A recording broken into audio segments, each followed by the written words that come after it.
You think you know me? No way. Oh my! You gotta be kidding me.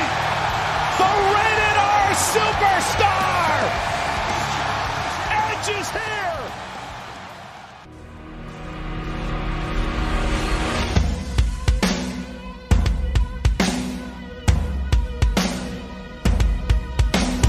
Nothing from nowhere, I'm no one at all. Ready and recognize one silent call as we all form one dark flame. It's in a race.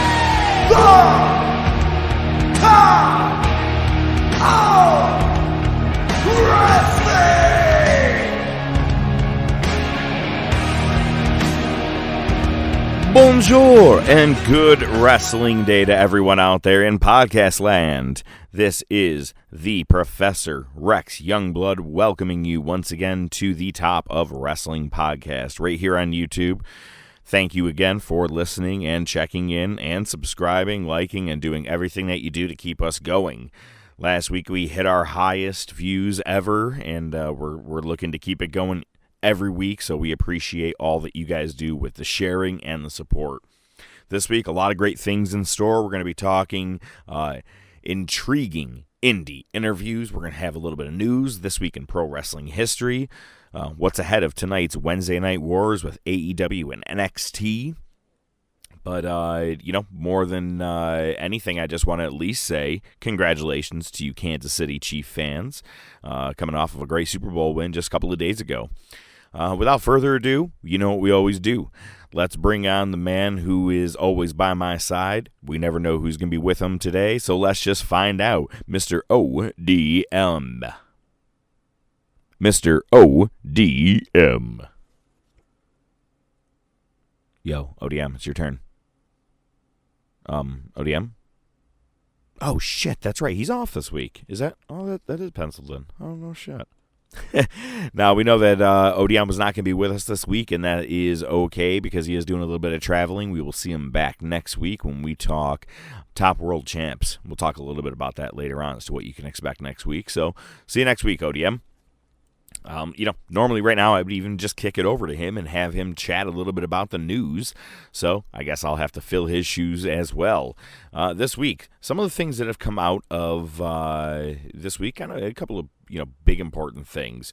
First, I know that we touched base on this just a couple of weeks ago, which was the comments that Triple H made about Paige, and maybe she has kids out there or doesn't.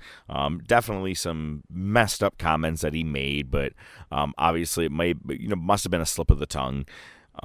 Paige did an interview and said that, you know what, I forgive him. He took it like a man. He went out there and publicly apologized. But she did admit that, this whole thing, it does hit home for her.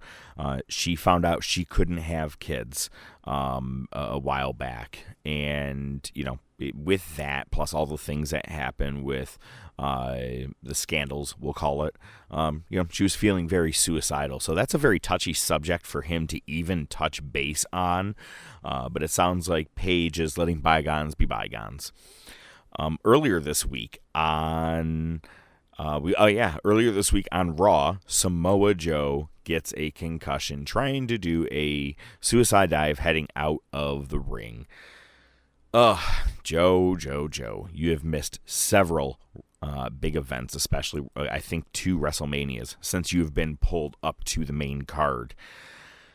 I don't think you need to be doing these suicide dives.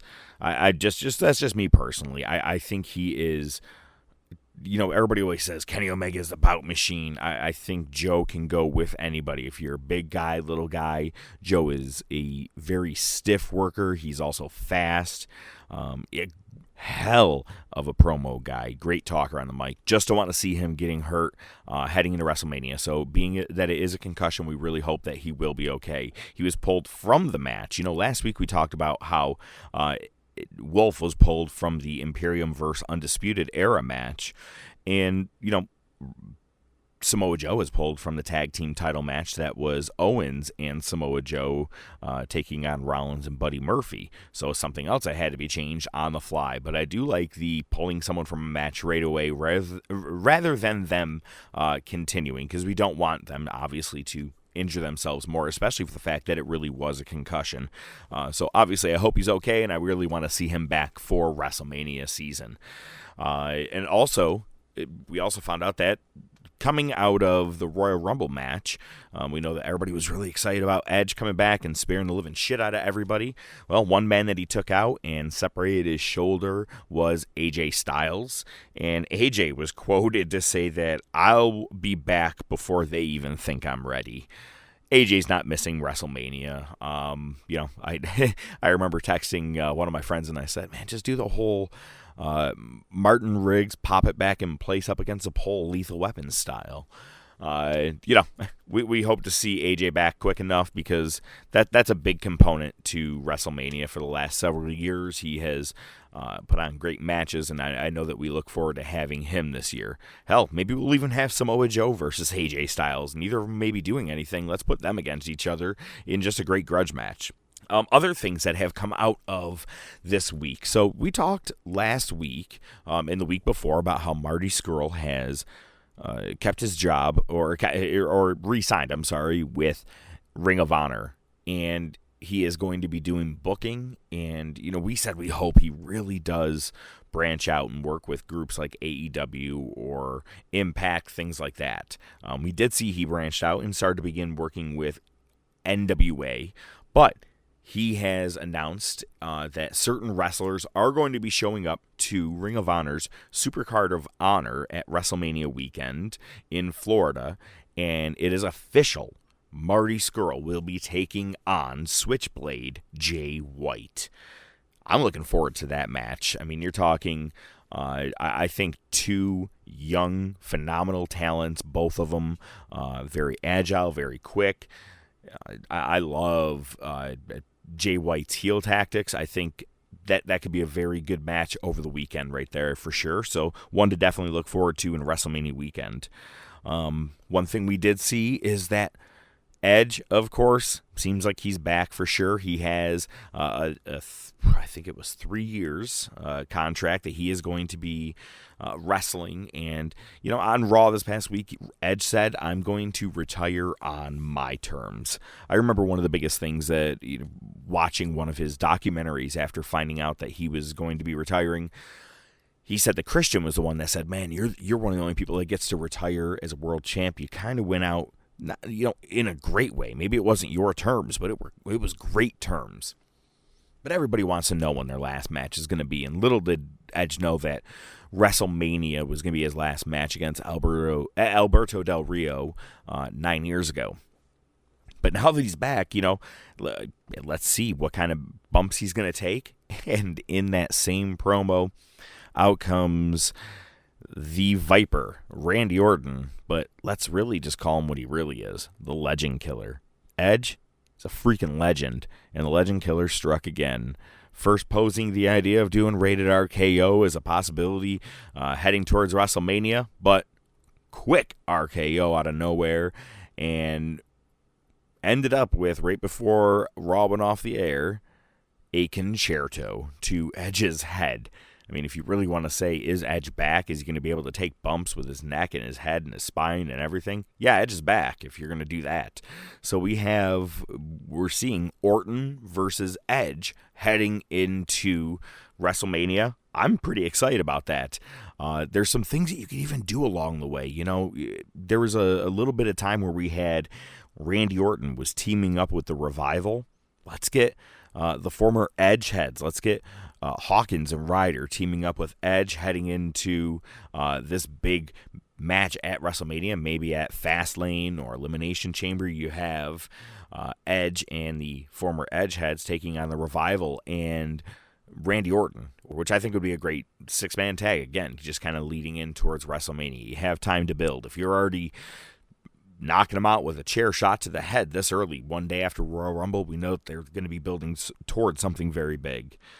If we're talking about WrestleMania, Drew McIntyre made his pick already. He has chosen Brock Lesnar, and Brock responds by giving him an F5 soon thereafter right on Raw. So we know that will be official for the WWE title.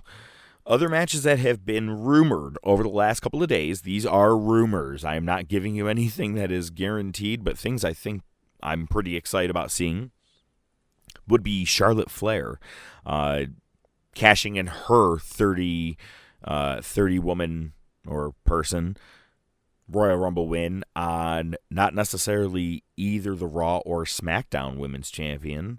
She's thinking possibly the NXT Champion, which would be Rhea Ripley. I think that would be a fantastic match as long as Ripley goes over. I do not think that Flair needs to dominate everyone every year, especially at Mania. I'm still kind of a little bit bitter about how the Asuka match ended. I think that they killed her undefeated streak too quick, so I don't think you're going to want to do that to Rhea Ripley. She's hot. She's on fire. She needs to put Flair down at WrestleMania, and I think that's exactly what is going to happen. But a couple of other matches that are rumored are Shayna Baszler to try to go after Becky Lynch and the Raw Women's Championship, and Sasha and Bayley, as we've kind of alluded to already, which would really bring us to Bray Wyatt and Roman Reigns. I think that would be a perfect build. And just recently, Bray Wyatt went out to Twitter and said, "Can anybody help me turn my Cadillac into a monster truck for WrestleMania 36? Ooh, can't wait for that entrance. But a couple other things in news this week. Andrade was suspended for the wellness policy and will be gone for the next 30 days. Oddly enough, he defended his title on Raw against Humberto and retained, but then was written off with an injury angle right after so that he can be gone for the next 30 days. From what I've personally read through Wrestling Inc. and a couple of other sites, is that Paul Heyman and certain guys are lobbying for him. They didn't want him to have the title taken off him that quick, so they are going to have him fulfill his 30-day suspension. He did just defend the title, so that gives him 30 days, in that quote-unquote clause of where you're supposed to defend that title. I say quote-unquote because I bring that up. That's very funny. Shinsuke Nakamura just hit 200 days as the Intercontinental Champion just last week. And his last defense was in October against Roman Reigns. Beyond me as to how that one rule ever goes into effect with 30 days if you don't defend it. I mean, I know it went out the window with Brock Lesnar for sure with the world title, but sometimes it works, sometimes it doesn't, sometimes they apply it, sometimes they don't. That being said, we finally did see a new champion crowned this past week on Friday Night SmackDown as Braun Strowman officially became the Intercontinental Champion, defeating Shinsuke Nakamura. First Intercontinental Championship reign for Strowman. I'd like to see maybe him bring a little bit more credibility to the title. Not that there can be much credibility that's left out there, but with Nakamura, I forgot that he even was the champion until he came out at Royal Rumble with the title, and Sami Zayn just kind of, being the hype man. So hopefully Strowman goes into WrestleMania saying he can take on any challenger. Maybe it's a ladder match, something where multiple guys are involved. At least, not necessarily as a credibility to the title, but maybe at least getting other guys involved. Because Strowman's a big guy, he could take on multiple guys. So at least this will swing things into a different direction for sure. But a couple other things that I found very interesting over the last couple of days is Ring of Honor. We just talked about this, I think, last week in our episode. Ring of Honor is officially bringing back their Pure Championship belt, and they decided that they are going to have a tournament for this title, and the first round is going to begin at Pure Excellence, which it's going to be in Columbus, Ohio, April 10th and 11th. an idea of what the rules used to be. Closed fist punches you could not do. Chops are okay, but other than that, you could never really even ball that fist up. I know that in WWE they say you can't close your fist, and it's a rule they use, don't use, yada yada, but this was very strict. Another thing that was strict is you only get 3 rope breaks. So whether it was from a submission, a pin, whatever the case is, you can only touch that rope 3 times. If you do that and you use up those 3, ropes are in effect. You can even be you could even do kind of like what Tajiri used to do, that tarantula kind of move in the corner or on the ropes. You can do anything you want because rope breaks are not going to be in effect for that person if you use all 3.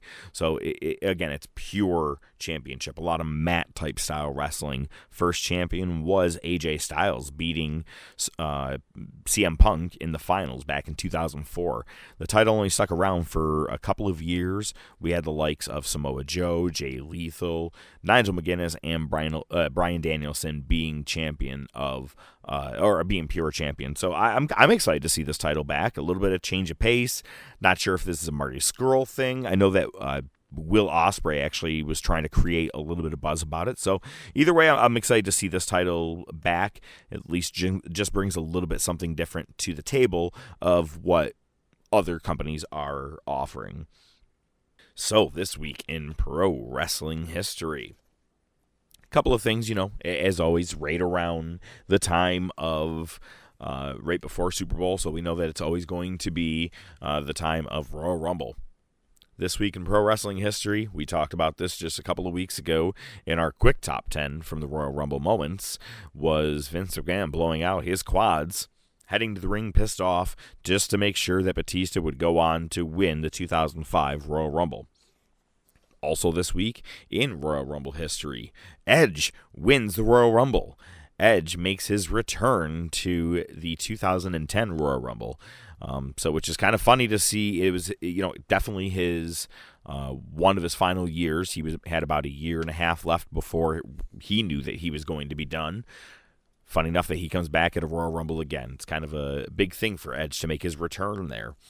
Other things that did happen this week, the Radicals, that is Dean Malenko, Perry Saturn, Chris Benoit, and Eddie Guerrero, all 4 showing up on Monday Night Raw and SmackDown in the same week, making their debut in the WWE. Also this week, in kind of a little bit of wrestling news, in 2008, Brock Lesnar makes his debut at UFC 81, losing to Frank Mir by a knee submission in the first round. I actually didn't know that. I was never really a really big UFC fan. I got in a little bit late in time, but I did not know that Lesnar lost his very first match when I found that out. So it was kind of interesting. So what's ahead of tonight's AEW and NXT Wednesday Night Wars!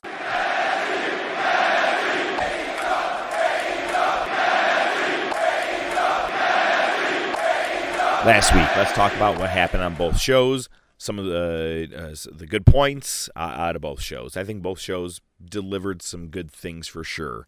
Let's talk quickly about NXT. They opened up strong with a match between Finn Balor taking on Trent Seven. They, kind of playing off of everything that happened at Blackpool. I apologize, not Blackpool. At Worlds Collide, a little bit playing off of that, and they even showed a little bit of backstage segment where Balor jumped Trent Seven and said, "You know where you can find me on Wednesdays."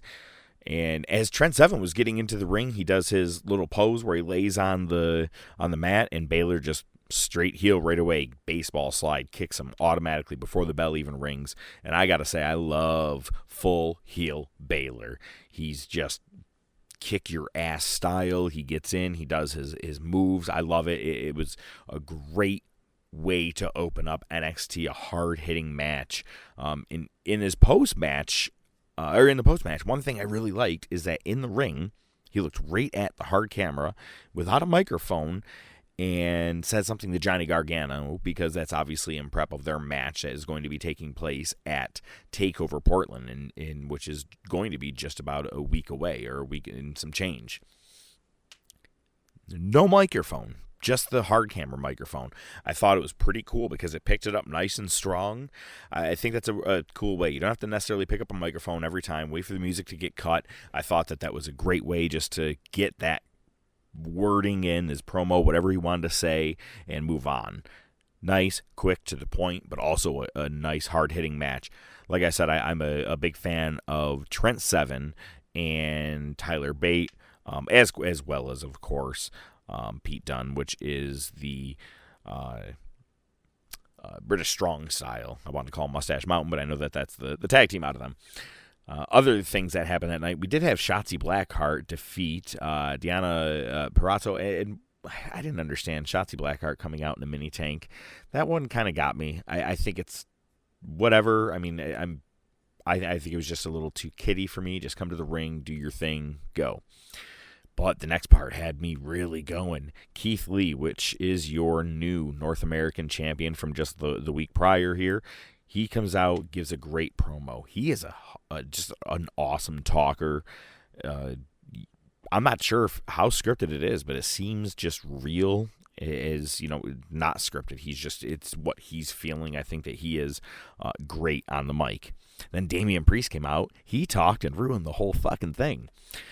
I don't like Damian Priest talking. I think he's a pretty good worker. And what followed up with that was because Dominik Dijakovic came out, and they both talked about how they both wanted to have a crack at the North American Championship. And Dominik Dijakovic took on Damian Priest in a very hard-hitting back-and-forth match that I thought was going to actually go either way. I really thought Priest was going to pull out the victory. And Dijakovic takes the win. I like this because we already saw they had some great matches with each other on NXT TV just earlier or late last year. Putting the title on the line between these guys, I think it's going to bring some credibility to even just that North American title. Then we find out that Tommaso Ciampa, he is looking for Goldie, and he's also looking for the Undisputed Era. And he finds him, takes out 3 out of 4 guys, everybody but Adam Cole, with a bar. And you see he's a little bit of ripped, his shirt's a little ripped up. He took a little bit of a beating, drops a bar, walks out. Now his contract, or he has a table ready to go in the ring, and he wants to put Adam Cole right through it. Adam Cole comes out, and so does William Regal, and they set up the title match for Portland. And as Adam Cole signs it, no problem.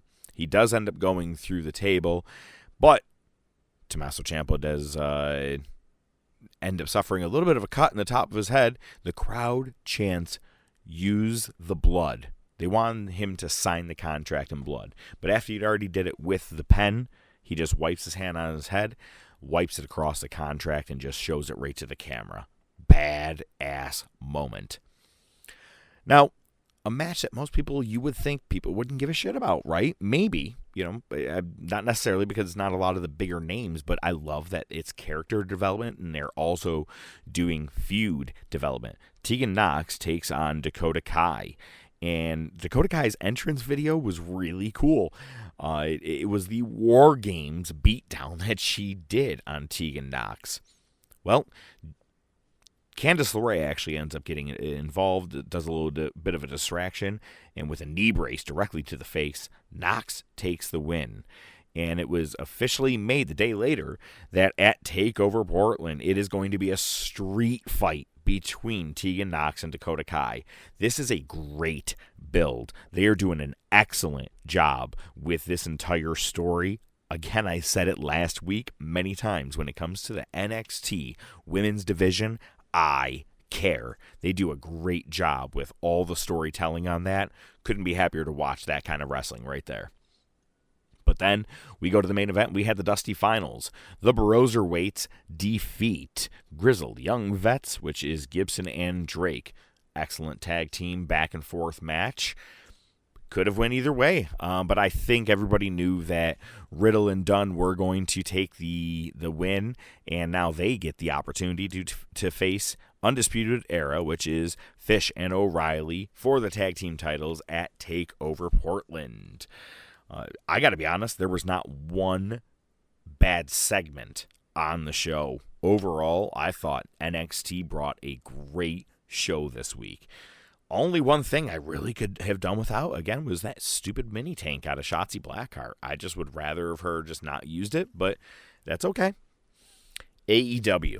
Now, I just told you that Finn Balor opened up with Trent Seven in a great heated back and forth match. And AEW, they open up with Jon Moxley and Chris Jericho with Inner Circle and a random gang and this long promo. It all goes about 17 minutes, just about. The first match actually didn't even start till about 25 minutes in, which I was kind of shocked about. Because I know that they said they want to get out there, they want to do the thing, they don't want to have all these promos. But I think Moxley and Jericho just went a touch too long for my taste. But one of the things I did like is when I think it was Ortiz, as he called out the other random gang members that helped out, enhancement talent that helped out with the beatdown on Jon Moxley. He yelled out "Hootie Hoo," and just hearing JR go, "What the hell's a Hootie Hoo?" Excellent moment. But then we run into the next match where MJF hires Butcher, Blade, and Bunny. It was a pretty cool video how he gives them money and it just says Young Bucks on it. And he wants them to take out the Young Bucks, of course, because last week they threw him in a pool. What I was kind of shocked about is that the Young Bucks actually still got the win here. I would have pushed the heels a little bit more, but I got to say MJF on commentary, as always, is gold. A little side bit here about MJF. One thing I like out of this past week, he did with Jonathan Snowden of Bleacher Report. He did an interview, and because we know that this coming week is going to be the 10 lashes for Cody to take, one of the big stipulations before heading into the Revolution pay-per-view. But this is one big quote from MJF, and I'm a mega fan of it. And I don't think it's just heel talk. I think it's real. He said, "For some strange reason, a lot of people in my age demographic don't want to listen to veterans of this sport," the 23-year-old said. "They'd much rather put on their kick pads and do their Moonies and their 450s. They're not trying to learn. They're not trying to get better. They're just trying to be cool. I don't care about being cool, John. What I care about is making money. What I care about is making waves. What I care about is going down as one of, if not the greatest professional wrestlers to have ever lived. And the only way that happens is by studying your sport and your craft. I have sat down for hours until my eyes have bled while I studied legends, and I still do it to this day while these kids are studying gymnastic routines. That's why I'm ahead of the curve." I couldn't disagree. In one way at all, I could not disagree. I'm not saying those guys that do a lot of the flips are not, studying a lot of the guys of the past, but I do think that he does have a very, not simple wrestling moveset, but I think that he has just that perfect heel moveset. Sometimes little is more, and he plays off the crowd. He has great characteristics. He's looking at all the things that the other guys did to piss off of the crowd, and really it wasn't a 450. It wasn't diving through the ropes. It wasn't who can do as many flips in the air before landing on the ground. Mega fan of MJF as a heel. Again, he was on commentary, gold. But afterwards, we get a post-match beatdown, and Kenny Omega comes out to help. Here comes Adam Page in a literal hold my beer moment. He hands his beer over to one of the Young Bucks, does a buckshot, grabs the beer, and leaves. He's pretty over. I like seeing Adam Page. I know that when he does go heel, the funny thing is that the crowd is going to go nuts for it. They're going to love it. Either way, I'm excited to see how they're going to pull the plug on Adam Page. Up next, this part bothered me a little bit. This was Nyla Rose. They announce her that she is the #1 contender for Riho's Women's Championship. Yet, it took her 2 segments to beat Big Swole. And it's nothing against Big Swole. Maybe they just need to put someone in there. I think it would have been better if they did a squash match. They needed to move through that a little bit faster. You lost me in that match. which made me want to go back to NXT. The match after that, we had Kip Sabian versus Cody. And this whole match was based around Arn Anderson. And I ask you this, why? Why are they spending so much time on Arn Anderson? I'm going to say my only prediction is heading into Revolution. I think Arn Anderson, although he is the coach of Cody, we didn't really see how that relationship necessarily came together, or at least on Dynamite.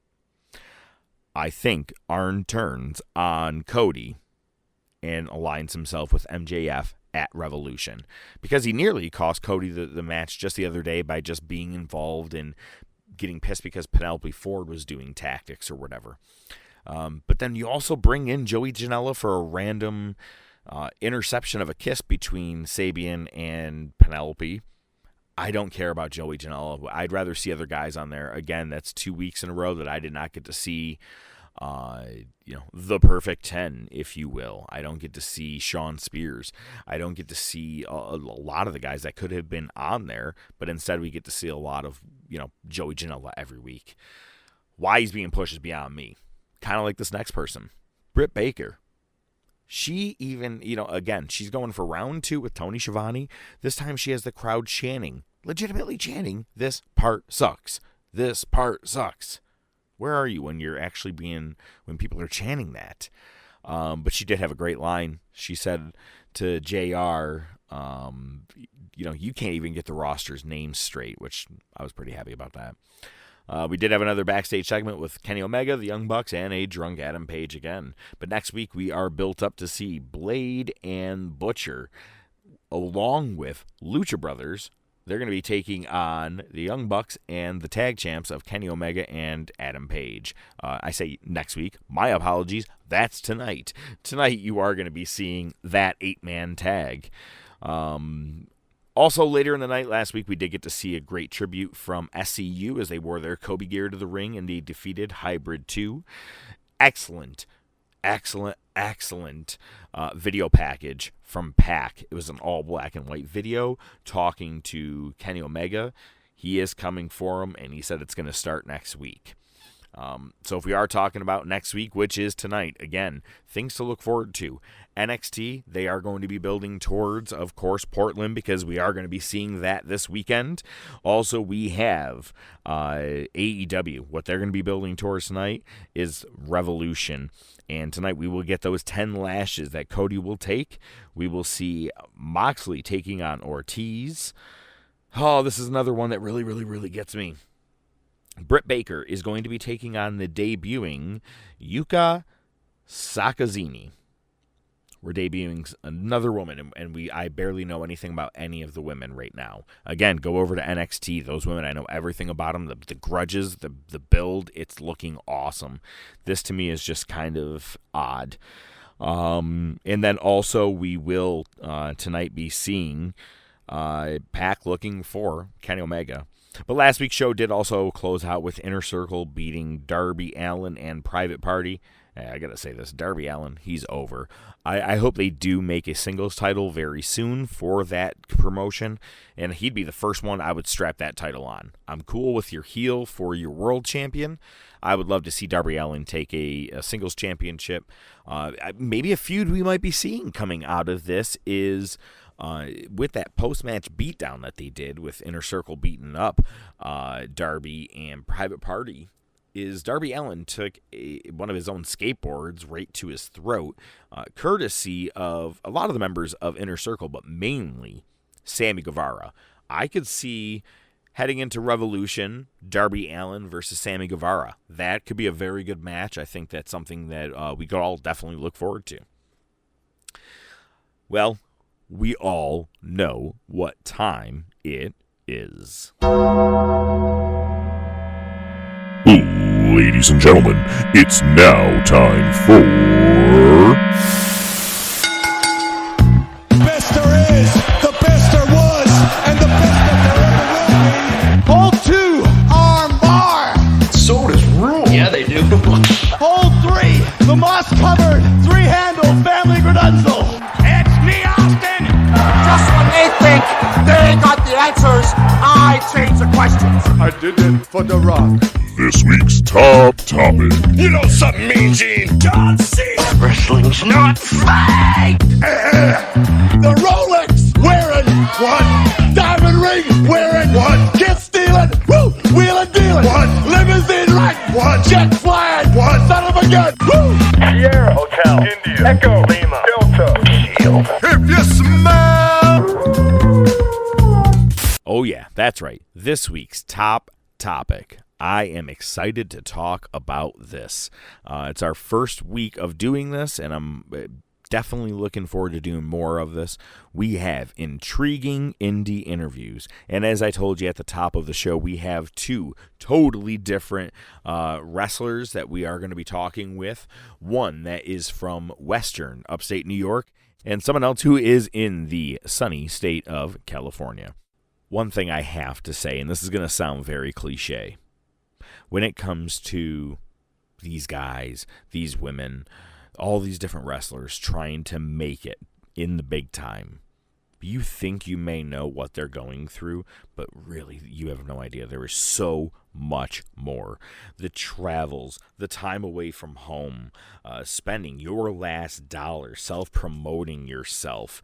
I mean, we're talking about really working your own ass off, doing expenses and not ever being refunded for it. Your own self-promoting, everything that you have to do, it's 100% on you, and it's a lot to deal with. It's you're wearing multiple hats. You're not just a wrestler. You are your own booking agent. You are everything that is going to help you make it big. So it's a very stressful business to be a part of. Even though it looks like sunshine and rainbows with what you see on TV, it's not. Up first, we are going to talk with Dark Shiek. Now, I've talked a little bit about Dark Shiek already from just a couple of weeks ago at the Best of the West Virgil Flynn III Memorial Tournament. Had the opportunity to see Dark Shiek for the first time ever. Very, very charismatic, and I was very eager to be able to talk with her. And definitely take a listen right now to this interview just done a couple of days ago with Dark Shiek.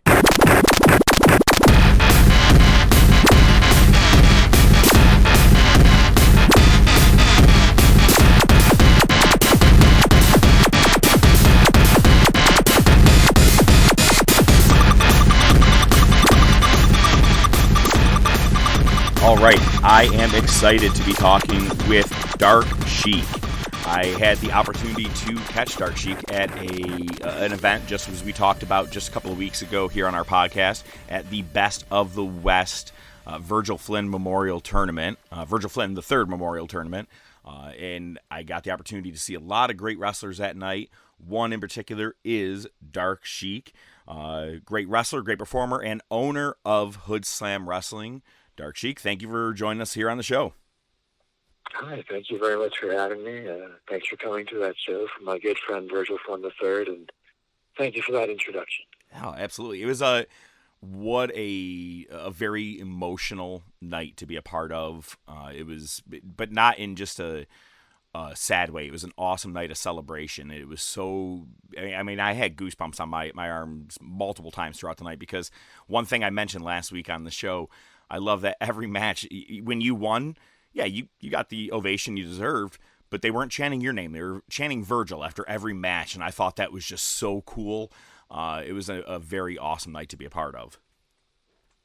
Yeah, that was really special to me, because Virgil was really special to me, still is, and, it's hard to be somewhere without him here. It's like a weird thing, but it really hit home that day, like, he's still gone, like, that's still real. And to have everyone cheer his name was kind of like he was around again. So it really touched me. It's touching me up now. Yeah. It's like, it's getting to me, I should say. But yeah, I agree. It was great. I said multiple times, I feel left out that I was not fortunate enough to actually be able to see him when he was around, because, I mean, just a charismatic performer. That cannonball thing was one of the coolest things I've ever seen, and I wasn't introduced to it until 2020. Go figure. Yeah, you're right. You missed out because he was a one-of-a-kind performer, and nobody could see him and deny him. You knew when you saw him that he was amazing. A lot of people tried to. They didn't want to let him in the door, but he would kick it in. And he was just hilarious and great to be around. I'm really not usually this serious, so this is a way to start.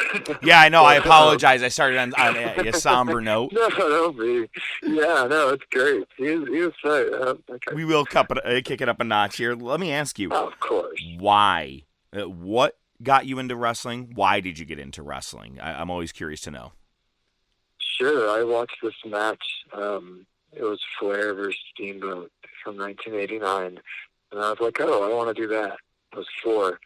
I remember it was cool because I watched the whole tape, but I've seen wrestling before. I think I remember kind of very fuzzy, but I remember this because Steamboat came out with his son on a horse, and I was like, oh, that's really nice. And and then Ric Flair came out with 40 women. I don't know, just the spectacle of that was hilarious. And then he got in the ring and they tore it up for an hour. And then after the match, Terry Funk pile drives him through a table on the outside, which is kind of insane for 1989. They had everything. So that's why I got into it. And the other answer I give is that I wanted to be a Ninja Turtle and found out I couldn't. So I became a wrestler instead. But there was kind of that two-pronged approach. Well, as a Ninja Turtles fan, that makes me be an even bigger fan of you. But, I loved that Flair Steamboat trilogy. It's a classic. I mean, I know that a lot of people said that most recently Kenny Omega versus Kazuchika Okada really rivaled that, but I don't know. I think, yes, athletically it's a completely different time, and it's a great feud, but something about Flair and Steamboat, you were there, you believed, and like you said, the whole spectacle of it all, how each guy entered and what they were fighting for. And then, Terry Funk completely starts a brand new feud after that's over. So, that was amazing. I went to their I Quit match. That was great. Oh. It was all great stuff. Oh, man, this show may go 3 or 4 hours if we keep talking about all those great matches. All right, I'll shut up then. Oh, no, I didn't mean that. I just meant we have so much in common when it comes to wrestling matches already. That's great. Well, one of my questions was going to be, what's one of the first matches that you recall? But I guess what's the first pay-per-view you remember ordering? Let's say that, or having your parents order. They wouldn't buy me any. Oh, all right. So, no. I had a friend who had a black box, and I would go to his house occasionally. Oh, yeah. And we would watch. Gosh, I don't remember the first one, but this was probably 94, 95, 4th or 5th grade for me. And maybe even 3rd grade, I don't know. I remember, we watched a pay-per-view. And then I also remember being there one day, and I watched the Holyfield fight where Tyson bit his ear off. That's really the first pay-per-view I can tell you. That when you asked me that, that's what came to mind.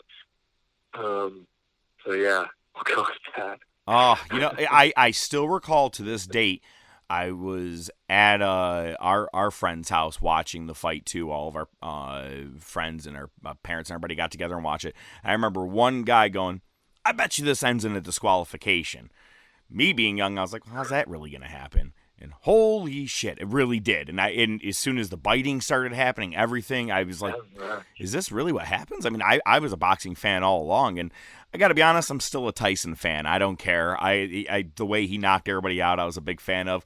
The biting, I was like, all right, cool. We just took his life in a different direction now, not to really fuck with him at all. Not a lot of people give him credit. I just remember that he hit hard. It was kind of like a pit bull. It was like all they ever say. But he had great zoning. He would get in. He had a defense that's super where he was just covered, like a mask. And the nose down was covered up. And he would just get inside the punches and go to work. And it was actually, if you watch highlights, you're like, oh my God, he's so skilled. And it's instinctual. It just comes out of him. That's where the animalistic, I think, commentary often came from, because it was so natural. It looked like he was doing what he was, what someone was made to do. 100%. So do me a favor. Talk about your background, how you got into wrestling, what what path you took, how you ended up getting to where you're at today. Okay, I'll just cover like 20 years of my career in a short soundbite. I got the pot of coffee going. We got plenty of time. Sure. I opened up the Modelo tall can, so I think I'm okay too. It's a lot. I don't even know how to answer. I mean, my background was that I grew up in Atlanta. We'll just say the child of two Iranians, so I'm a dual citizen. And then, as I told you, I got into wrestling pretty young. I started doing martial arts a lot just to get ready for wrestling, honestly. I came to be a Ninja Turtle, as I said, but that was it. I was just already decided. Around 13 or 14, I moved to California because my dad got a job here. And I immediately started looking at APW because I'd heard of Beyond the Mat. I knew I was kind of close, but you had to be 18 and it was very expensive. But I went to a big-time wrestling show in Fremont, and they did not really seem to mind that I was 14 and it didn't cost half as much. So I trained there. They tried to pretend. Remember when I turned 15, they're like, well, happy birthday, you're 18 now. And I was like, what the fuck are you talking about? I don't think I said that, but I was like, you knew I was 14. Like, no, we didn't. Well, your parents signed the release, so you're good. I just wrestled under a mask for a long time because they told me I couldn't be an underage, child performer getting my ass kicked. So I was Persian Tiger, and then 9/11 happened. That's how old I am. And they're like, you can't be Persian Tiger anymore because everyone will boo you for being Persian, which blew my mind. I was like, I didn't have anything to do with that. But they were decided, and you're too little to be booed. That's for 112 pounds or something. And gosh, I don't know. I took some time off. I became the Shadow. I did some other stuff. I finished high school. At 19, I got back into it because I saw, I just stopped watching wrestling after the Booker T Triple H angle and then the Katie Vick thing. I was like, I can't defend this anymore. I think a lot of people tapped out then too. Yeah. I just was like, if someone walked into the room and I had to explain this to them, I couldn't. I would be embarrassed. And I hate that it made me feel that way, so I'm just going to stop watching because that's the direction it's going in now. There's only one company, and that's what they were doing. So, because, they bought WCW and ECW at the time, and there's no other options. This was the direction that I felt. So I just stopped watching until my friend told me there's WrestleMania where Benoit was fighting for the championship, and Eddie Guerrero was already world champion, who was my favorite wrestler. So I was like, I'll go watch. And then the end of the pay-per-view, the two of them are standing there in the confetti, and they're both world champion, and they're both 5'9" or 5 or less, you know what I mean? And I was like, maybe there is a place for me in this. So I started again, that was April. By July, I was wrestling again after a couple of years. I was 19, and that's when I started doing Shiek on the body because my trainer said, you speak the language when you're from there, so that's what you do. And I hated it, but I tried to make it mine. I don't know, 10 years passed, I got really disillusioned, and I said, I'm going to try this a different way that no one else is doing, even though I never wanted to be a promoter. I said that all the time. It seemed like too much work.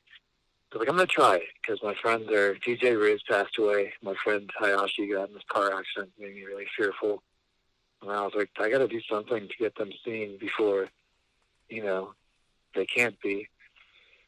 So that was really the motivating factor to start Hood Slam. And then it's been 10 years, and now, we went from once every 2 months for free in a warehouse, just an illegal party with a ring, basically.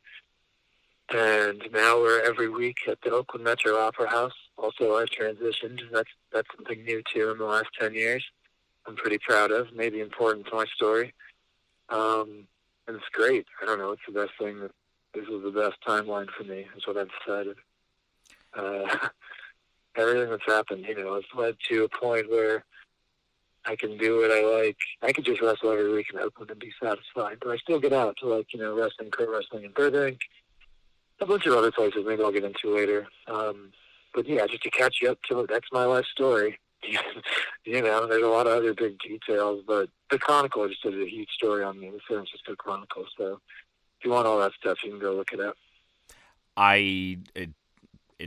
Awesome story for a career just getting started, in my eyes. I mean, you have a lot of... Like that 4 minutes of rambling? Yeah, no, but I mean, like, you know, from what I could tell, you have a great mind for the business. I was introduced to Hood Slam after going to Best of the West, and I got a chance to talk with some of the guys there, and they told me about, you know, Virgil used to wrestle Hood Slam, and then I got the opportunity to see you that night. Then, you know, started connecting all the dots. And for those of you out there who are listening to this, you know, especially a lot of our friends who are in New York, maybe you haven't had the chance to check this out. Hood Slam is something unlike anything I have ever had the chance to watch. And I do plan to be there, I think, within about a month. I've already started to plan my vacation time around that. I cannot wait. Just some very cool... it's a cool atmosphere. Seems like everyone's just there for the party, a good time, a lot of fun. And I did get to see MVP was there, who we did just see entered the Royal Rumble this past week. Yeah, MVP. You also saw Shotzi in the Royal Rumble. She trained with us and started at Hood Slam. Oh, that's awesome. Yeah, hey, I'll take credit for that one. Even though the Stoner Brothers are her trainers, I went and found her, and I was like, hey, come train with us. And I saw her, I fixed her out. It was great. The Stoner Brothers, speaking of them, that's another connection there with the Ninja Turtles. I had the opportunity to see them last week, and when they came out in their gear, calling each other Ricky, Scotty, having the voices, and they're coming out in the gear that looks like Ninja Turtles. Again, I became a fan of so many people that night. Funny Bone, of course. And now you mentioned a moment ago about Hayashi was in an accident. Is that Mike Hayashi, who I got to see that night as well? Yes, that's the same person. Great performer. I sang his praise last week. Man. Just he just seemed flawless in the ring to watch. Someone I could just watch matches and matches. He's kind of my nemesis, but he's really good. That's good. That's a good nemesis, right then. Yeah, we're really close, and that we both know we're going to hurt each other in the future. It gives a bond to you, you know, when you know that about each other. There's so many. Everything else in between just kind of becomes familiar. And for both of you guys, you mentioned WrestleMania 20, and that goes down as absolutely, I'll put that as my top 10 favorite matches of all time. I put Benoit in my top 5 no matter what wrestlers. I understand life is life with what happened, but I'm talking about what I grew up watching. Yeah, you have to mention it. If you're going to praise him, you have to be like, oh yeah, and also I know he's a murderer and he killed his people, and probably. Right. Most likely. I can't actually. It's funny you said probably most likely. What's really funny is I can't wait. I know I'm going to piss a lot of people off, but I want to make the controversial episode because I think there's theories on both ends, and I just want to dissect it all because, anyway, we can go down that road for hours. I think there's a lot of theories, and I've played some guessing games, and I've gotten high enough just because I think about wrestling so much. But out of I guess respect for his family, I'll leave those guessing games to myself now until I've watched every interview he's given and come and bounce it back off of that. Very true. But I've talked to a few people that were in WWE with him at the time, because I never met him. I'm just some little indie gal, but they've given me they've not helped me make a decision either way. They've given me clues to both directions. So I don't know, I'm as lost as ever, even having talked to people that knew him personally. That moment of both Eddie and Benoit, of course, both not with us anymore, but that moment. Back to the positivity. You did say it though. You're talking about two not your normal stature size guys. They paved the way. When you see both of them became world champions, around that time is when you're also starting to see the likes of guys coming up on the indie circuit through this time. Punk, Styles, Daniel Bryan, all these guys, and they are not your Hulk Hogan, Triple H type size guys, right? And No, not at all. And it makes it that much more entertaining. I have always been a Bret Hart fan since day one. And that's, he was not your normal size. I mean, he was pretty comparable when looking at guys like Flair and things like that, but he was not your Hogan at the time, the real big guy, or even, as pushed. But I always liked that underdog sized wrestler. So for Benoit and Eddie to have that moment, giant fan. I agree. I think there's like a lot of, I think there's room for everything in wrestling. I love when you see the Steiner Brothers are a great example. It's like these big guys that are just moving like as fast as I am. It's crazy. And some of them are like backflipping and doing all this crazy stuff. And it's great. And even some of them are just powerhouses. Like they're also super entertaining. But when you look at and Ric Flair was like a little big. I think he could have played football. But I think Shawn Michaels and Kurt Angle are maybe the two most entertaining wrestlers. I'm not saying best, but they could just work anybody and not have to marginalize their style, but still give an amazing match. And I don't think either of them are 6 foot. I don't think either of them are all that big. No. So what you want. Let me ask you, as a wrestler, what is your personal favorite best match that you've ever had? And what would be, and you could say one is your favorite and then one is your best, because those could be two different ones. But then what's your worst match of all time? Oh, gosh. I have so much to think about and process and categorize. I don't know about my best. I can tell you the one that meant the most to me was the first Entertainia, which is the Hood Slam anniversary show, which actually, it happened 4 years. It was our 4th anniversary, technically. But it was the first Entertainia, and I wrestled Hayashi. His name is Juice Lee, at Hood Slam. And we wrestled in the first Hood Slam match, and we had not wrestled each other since in a one-on-one match. And we just built to this event, basically around us and all the other performers as well, but just based on us main eventing and the story we were able to tell leading up to it. We had over 1,000 people in Oakland.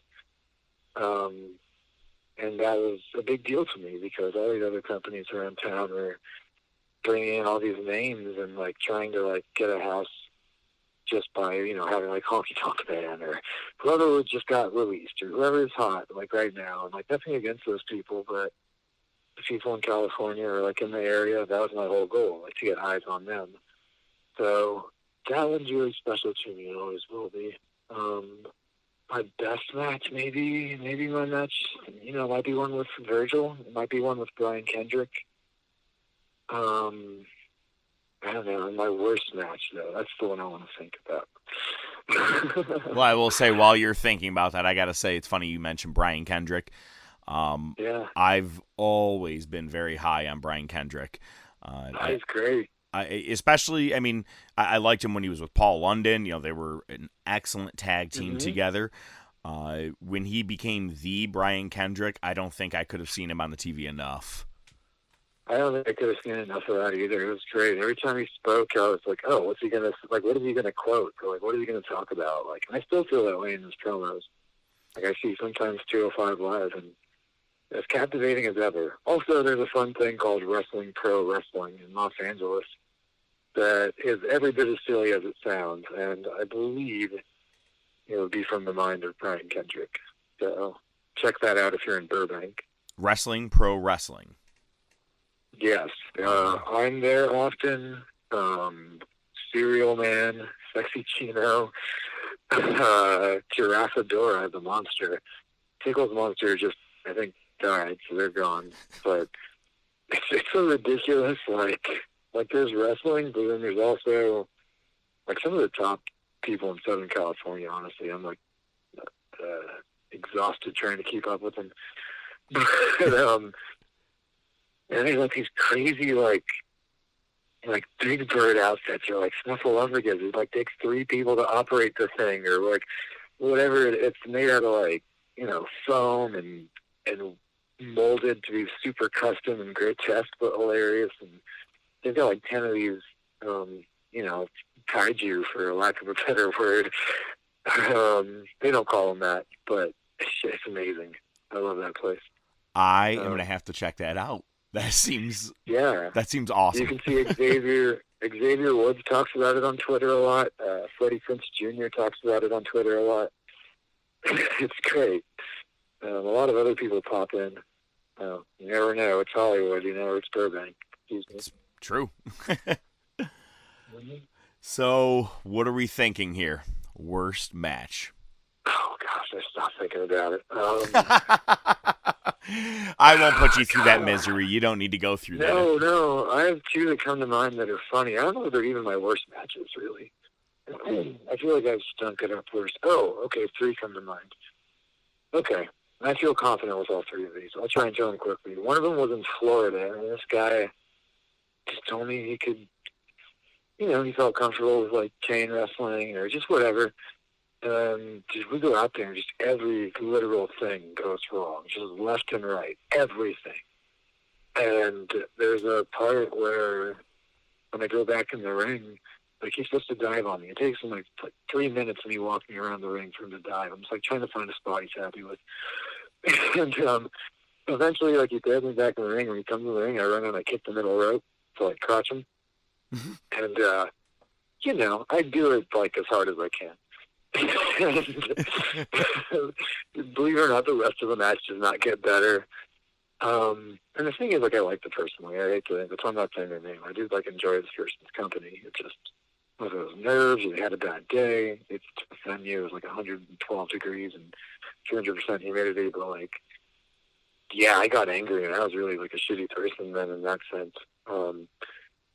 But I mean, if you're out there, anyway, I mean, I'm not trying to, and again, I don't understand it because I'm not necessarily, I'm not a wrestler, but I guess it's kind of the same thing. You're relying on each other. I'm a musician as well. Yeah. I'm relying on that bass player to hold his weight when we go out there. If you're, if I say, can you do this? Yeah, let's go do it. All right, well, out there, you better know the chords. It's kind of what it is. Like, imagine, I was thinking about that, like, if you're in a band and so-and-so said, like, yeah, I can do all this. Then you're out there and the music just sucks and people are looking at you. But also, like, they're dropping you on your head. Yeah. A much physical, worse pain, obviously. Possibly, And, so, yeah, we get to the back. Like I said, I kicked the middle rope really hard and he was coming in eventually. And, like, I didn't see him. I was like, where'd he go? And he was like, I went to the bathroom to pee and, like, blood came out and I fainted. And, like, I tore his urethra, I guess. So, that was the medical. Yep. Anyway, so that was one. He will never, ever say that he can do something that he cannot do ever again. I don't think he wrestles anymore. Oh, jeez. Yeah, not one time. There's also, like, a dark period where I just was, like, on autopilot and I started drinking a lot before matches. And occasionally, like, I want to say like a dozen times, I was blacked out by the time I got to the ring. And most of the time, this wasn't an issue. But, like, one time, I mean, I still remembered all my spots, but, like, I just watched the video and, like, I see myself fall over. And, like, at one point, I go to the top rope and do a top rope leg drop, and I'm just, like, so terrified for the person lying down. Because when I watched it, I didn't remember it. And I was like, wait, are they injured? Like, I'm going to the top rope. Like, why aren't my tag partners pulling me down? This is so bad. It was fine. I didn't hurt anybody. Everyone, that's good. Like, I was calling spots, and I was like, when I black out drunk, apparently I still remember my spots. But hopefully we never have to prove that again. Because that was the last time. And, yeah, so we're going to call that one of my worst matches. That featured Shotzi Blackheart. NXT superstar. Yep. And Royal Rumble entrant, Shotzi Blackheart. She was in it. Oh, I marked out to see her get into that Rumble. Her and Mercedes Martinez, just to see. Yeah, that was great. That's Phoenix spot to me. I think she's amazing.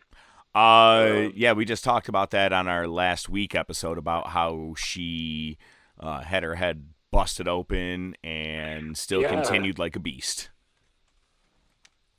That's nuts. Yeah, I mean, she's amazing. She is great. And she's actually I'm a Phoenix fan. I've always liked her. Same here, and I'm actually from only about 20 to 30 minutes away from where she was from, Buffalo, New York. So it's I got to see her a couple times perform in Buffalo, and the crowd would just go ape shit for her because she was a great performer, and pretty much all we had at that point, is our call to fame.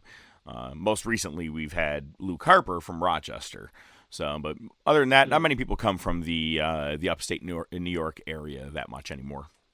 She's amazing. Harper's really good too. Oh, love Harper, and obviously, he was previously released from WWE, which is, I hope, the best thing for him possible. I can't wait to see him pop up somewhere else. I think he asked for it, and they made him stay for 3 months. Well, yeah, to take care of the injury that he, I guess, owed time for, which so sucks. I mean, it's it's just someone agree to work for you and get injured and then punish them for it. I'm not a fan of that situation, especially when guys are like, "Hey, let me go. I haven't been on TV in months. You're not doing anything with me." Nope, we're gonna keep you all the way to the very end of contract. Why? That's telling an artist, nope, we're gonna keep breaking your arm so you're not allowed to paint. You know what I mean? These guys, they're just, you're killing them in their youth. At least let them get out there. I mean, if you're so worried about them going to somewhere else, then fucking utilize them. Do something with them. Yeah. Well, these guys make a billion decisions every day, and 90% of them go pretty well. So yeah. I'll give them the benefit. I usually am pretty mean about it, but I want their money, so I'll give them the benefit of the doubt. Sure. Well, I mean, I'm there. I get it. And you're I'm gonna watch. We're always there. We're gonna see it. And again, yeah, they make decisions that are good. I just that most recently, maybe I'm more bitter about it because of it's a Rochester boy. But that one really got me. I know the Revival asked for theirs, but they're still there. I just hope that there is obviously with the spark of AEW recently, we obviously still have other promotions that are still on TV that are trying to rival the big guy. I think the more the merrier. Obviously, the biggest time that everybody was watching is the Attitude Era because you can go back and forth between two channels. So I like seeing that nowadays. Hopefully, it's just better for everybody all around, and people like yourself who are not just wanting to, necessarily if you don't want to be in California, you want to be on the big screen. There's a lot more opportunity for every indie wrestler out there. And I said it multiple times. There are so many guys I got to see at just that show alone last week. You, Funny Bone, and Hayashi are 3 people I could see on the big screen right now and enjoy watching every one of your matches. Well, thank you. There's a lot of opportunity out there. It's a great time to be involved. What is there a promotion that you pay attention to at all now? I mean, I'm sure everybody kind of dabbles with WWE, but is there one that you kind of stick to no matter what, or are you just kind of focused with so much with Hood Slam? No, I don't even watch my stuff all the time. What would be your go-to or your personal favorite if you had to choose one? Outside of all the stuff in Oakland, I really like wrestling, pro wrestling. Bizarro Lucha is really good. That's in Indiana. Bizarro Lucha. I'm a big fan of them. A lot. WWE is always good. New Japan's always good. AEW. I like all of these places. I think they're great. I just don't always have an opportunity to see them all. Sure. Do you? I guess I have it. I just don't make the opportunities. I'm just not that into it. Well, we said it's a blessing and a curse. It's a good time to be a wrestling fan because there's so much out there.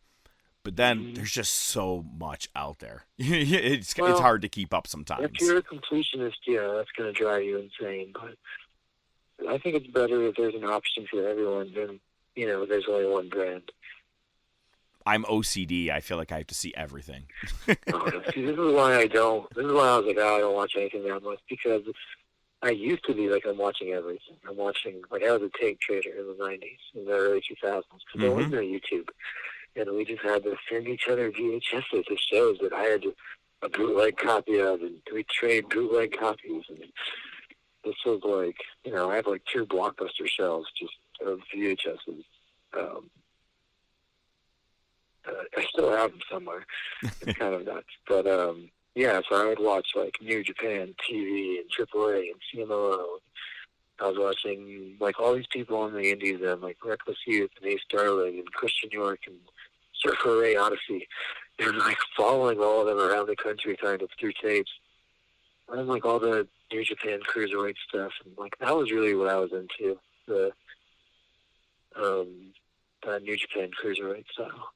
Nice, So fast-paced, like, high-flying style. Well, that's kind of what I thought I was going to end up being.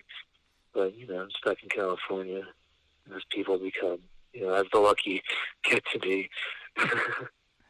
So let me ask you, do you have any, let me ask you this, what's your future plans? What's in store for Dark Shiek? Well, I want to keep going with wrestling, and that's really my main focus. But now that I've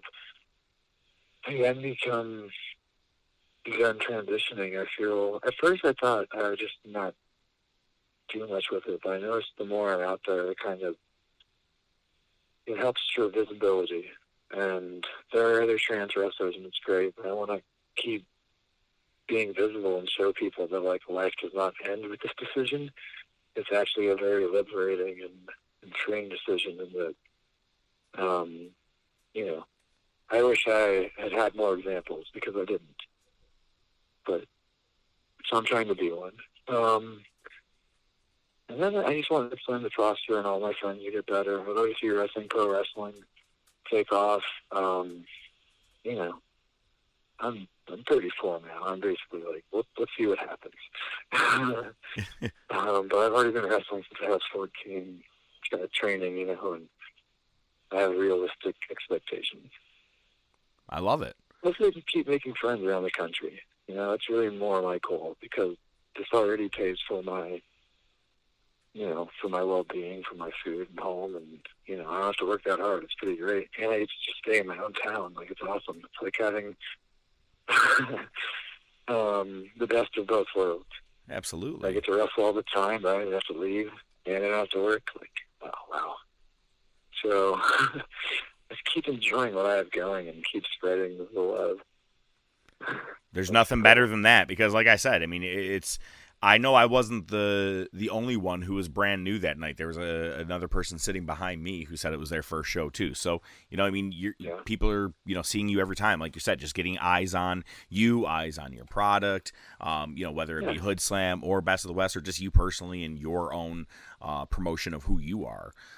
Let me ask you honestly, how hard, easy or hard, was after transition just with wrestling? I mean, like, was everybody pretty receptive with it, or when you went to different promotions or anything around the area, was it different, or how you were treated, if you will? Sure. I mean, for the most part, well, like, after the word that, I know I said that when I began transitioning, but like, after it doesn't really happen. I'm just always growing as a person, and I think this is an extension of that. But, I don't know, like, Hood Slam was easy. Like, I mentioned it in a meeting, and people clapped, and then that was it. I kind of already spoken to most of the people about my thoughts around it, and it was just more an official declaration. Most other places were understanding, but there's performers everywhere. There's a lot of audience members, you know, almost everywhere, that have negative opinions, or just have, like, it's just say weird stuff to me. And it's fine, you know, I'll get by. I say weird stuff a lot, too. You know? It's just, unfortunately, an extension of what our society is. You know, wrestling just is just a part of it, but it's just, unfortunately, what the society is. You cannot please everyone with your decisions nowadays. Yeah, I mean, and that was kind of where I went back to, like, I feel like I got to be out there for, like, visibility, because maybe I can help. You know, if this person sees me the first time, then the next person they see won't be as jarring. Does that make sense? Hopefully it's not jarring at all, and people can just, like, not even look at people that hard and slowly live. But, you know, that's part of the idea. So I can take their initial stupid reaction, or that's the wrong word, inconsiderate reaction, and maybe make it so that their next reaction with someone else is more positive. Well, I love that. I mean, I while I was there, I didn't hear obviously one negative reaction, but I'm sure you experienced that, as you're saying. But even so, you are Dark Shiek. When you are out there, you're in character, you're being you. Yeah, you fuck with the crowd, you have a good time because that's a part of your character. But even if someone said anything, I don't think it would have even made you even blink. I could tell. And so this is a true story that when the video package came up that they played before the show, they were, lists all the 8 combatants that are going to be in the tournament. And, they show everybody, but it was only like 3-4 seconds. They play your song, they show a video of you, and that was it. And I go, okay, all right. And when you came out, I to be honest, it was my first, again, experience seeing it, and I was just fucking blown away. The crowd was into you. Everyone was, and I mean, seriously, supportive. I loved, you had some girls that were right behind the announcers that said, "You go get it, girl." And I just loved them. They were awesome. And it was just, everyone was behind you. I have a couple of videos that I took. I love your, when you come to the ringside, with your music, with the punching in the air. I think I'm correct with that. Yeah. I might be off with that with the sound, but you just, I know what you mean.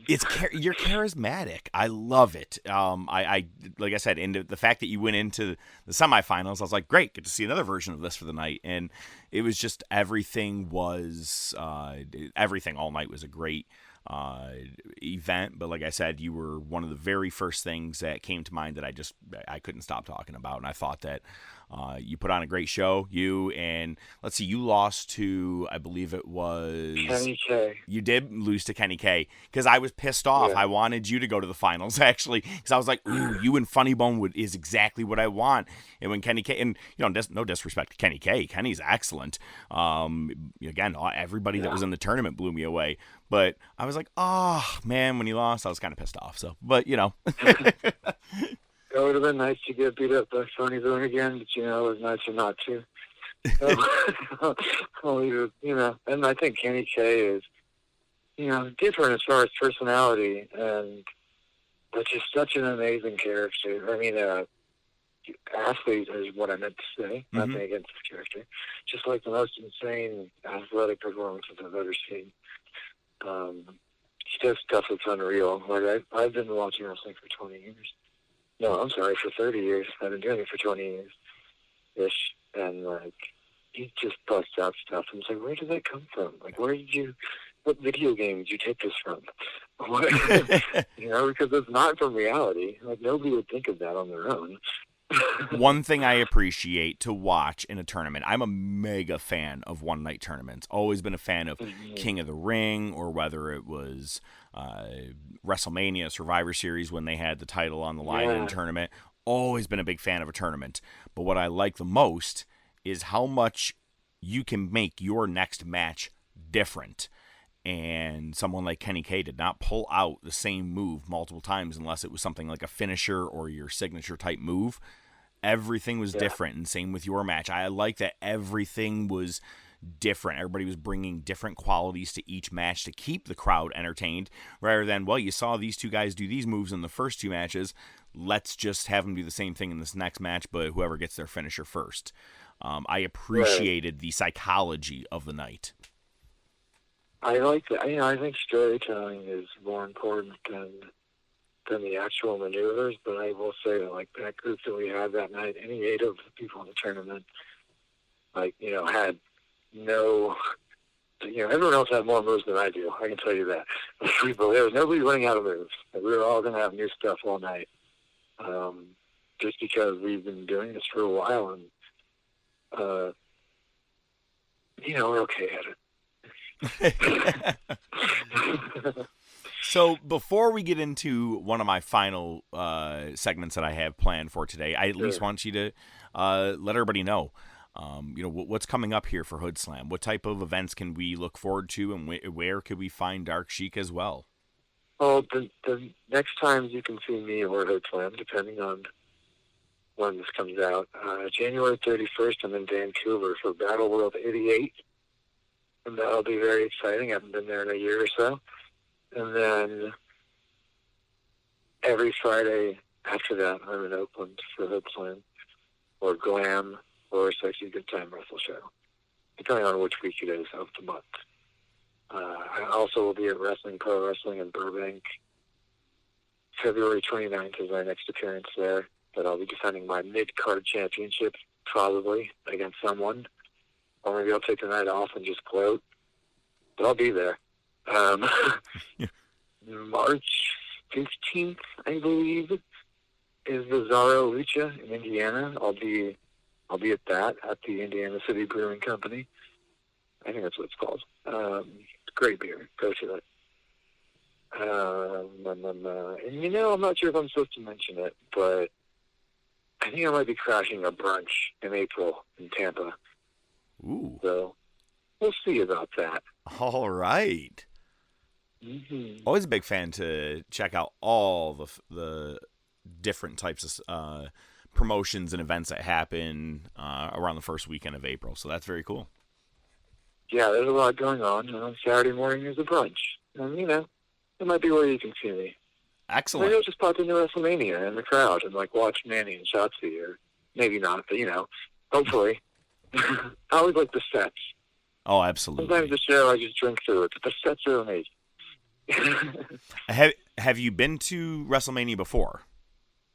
So I used to never go to any show. Okay. And then I went to the one in California, the WrestleMania with Sting. Oh, okay. Yep. And, 31. So I was there. And then just randomly the next year, I was in Texas with Knox Pro Territory League. Whatever they're doing, I'll be a part of too. Well, I'll just support it from afar. But Knox Pro, and they're international, but they're located in LA, their office. So I went to the one at AT&T Stadium as well the next year, and they're epic in scope, and it's really inspiring as a performer and as a promoter, regardless of if I can remember anything in the show or if I liked it. The scale of it is undeniable. So, I think I might check out another one this year. I did get to go. I hate Florida. I detest it. That's you and me both. We have a lot we agree on. I spent about 5 months in Florida last year with my traveling, and people are like, "Oh, you're in Florida? Nice." I'm like, "No. There's so many things wrong with it, and it's not just the weather." Yeah.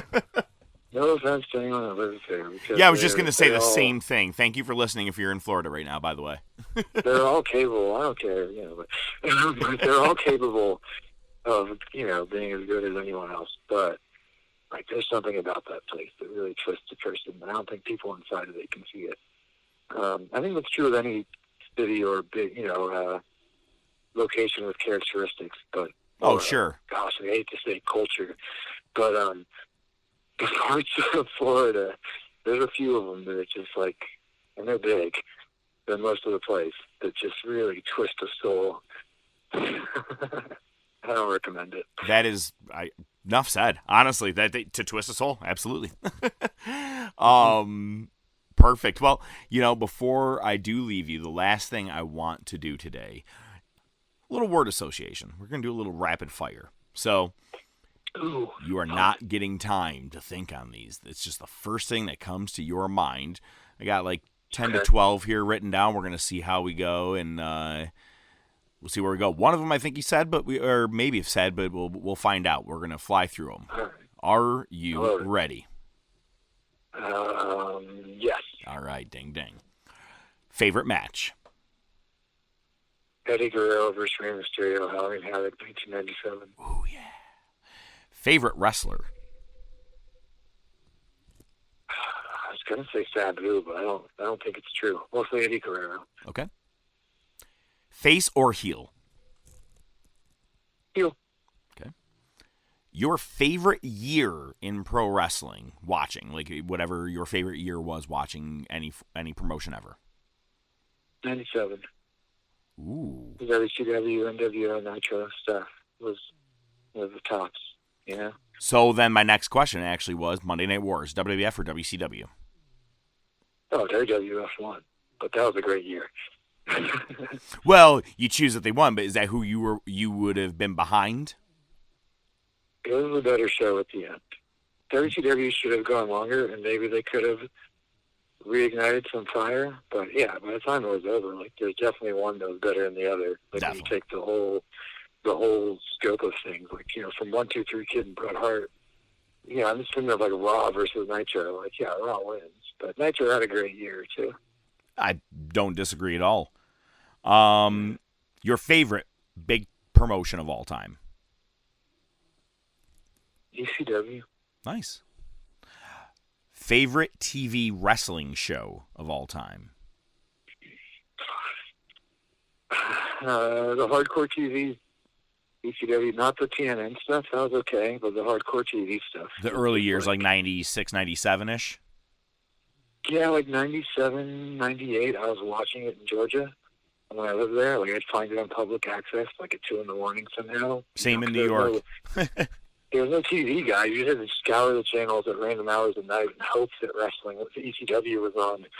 And yeah, that hardcore TV, when I found it, like nothing got me more excited than finding that. Yeah, that was amazing. Yep, absolutely. Favorite booker of all time?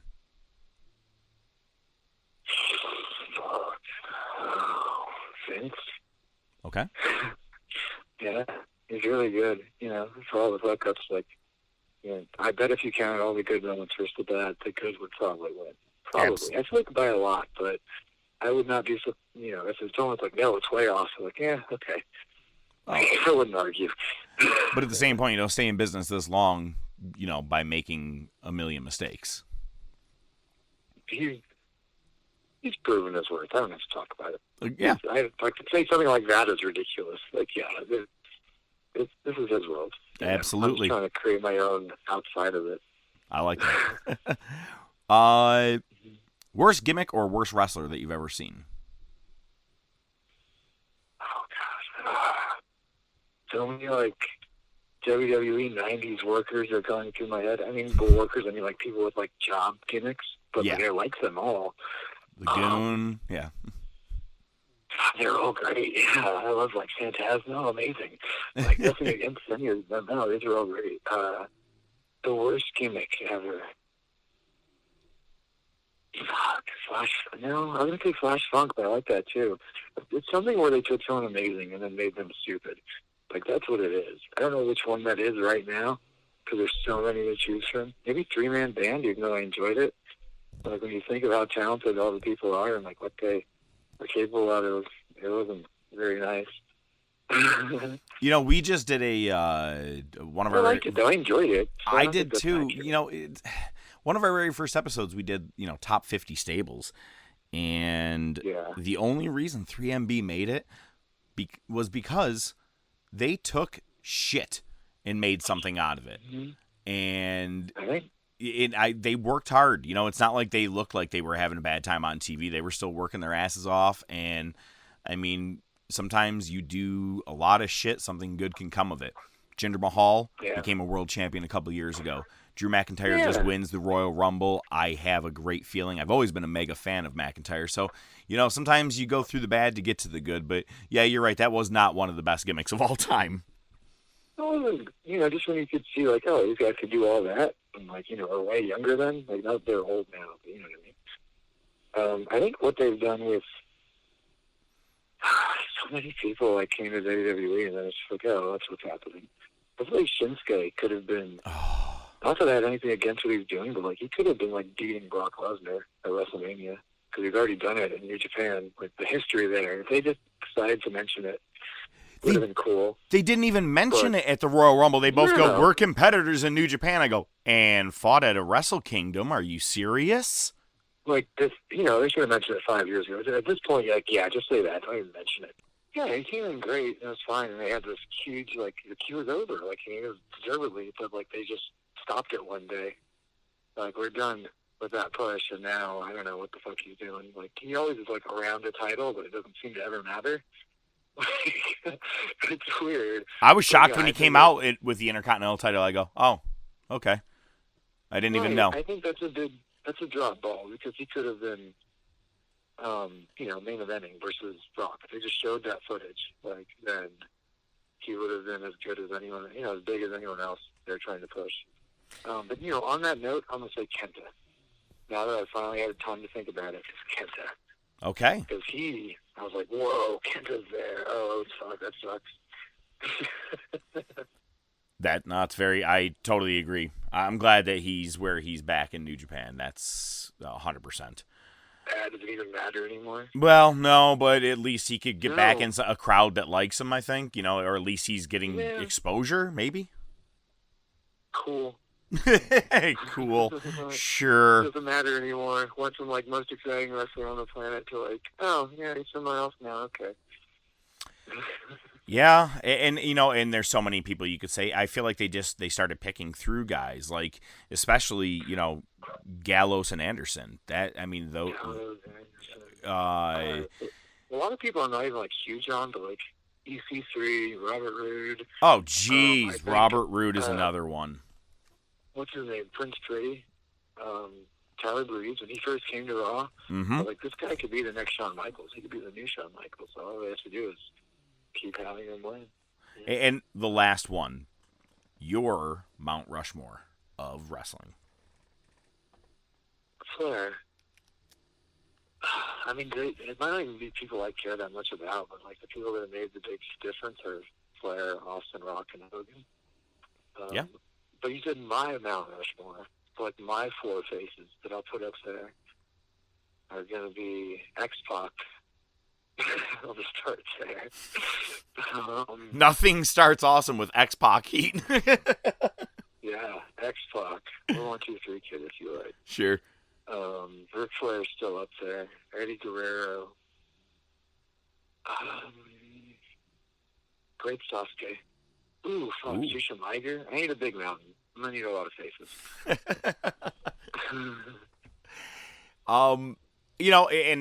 I bust balls about 1, 2, 3 kid or X-Pac, but, we're talking about someone that, I don't even know. Could he have been anything more than 100 pounds when he was when he came as Lightning Kid and 1, 2, 3 kid against Razor Ramon? I think they said he was 212.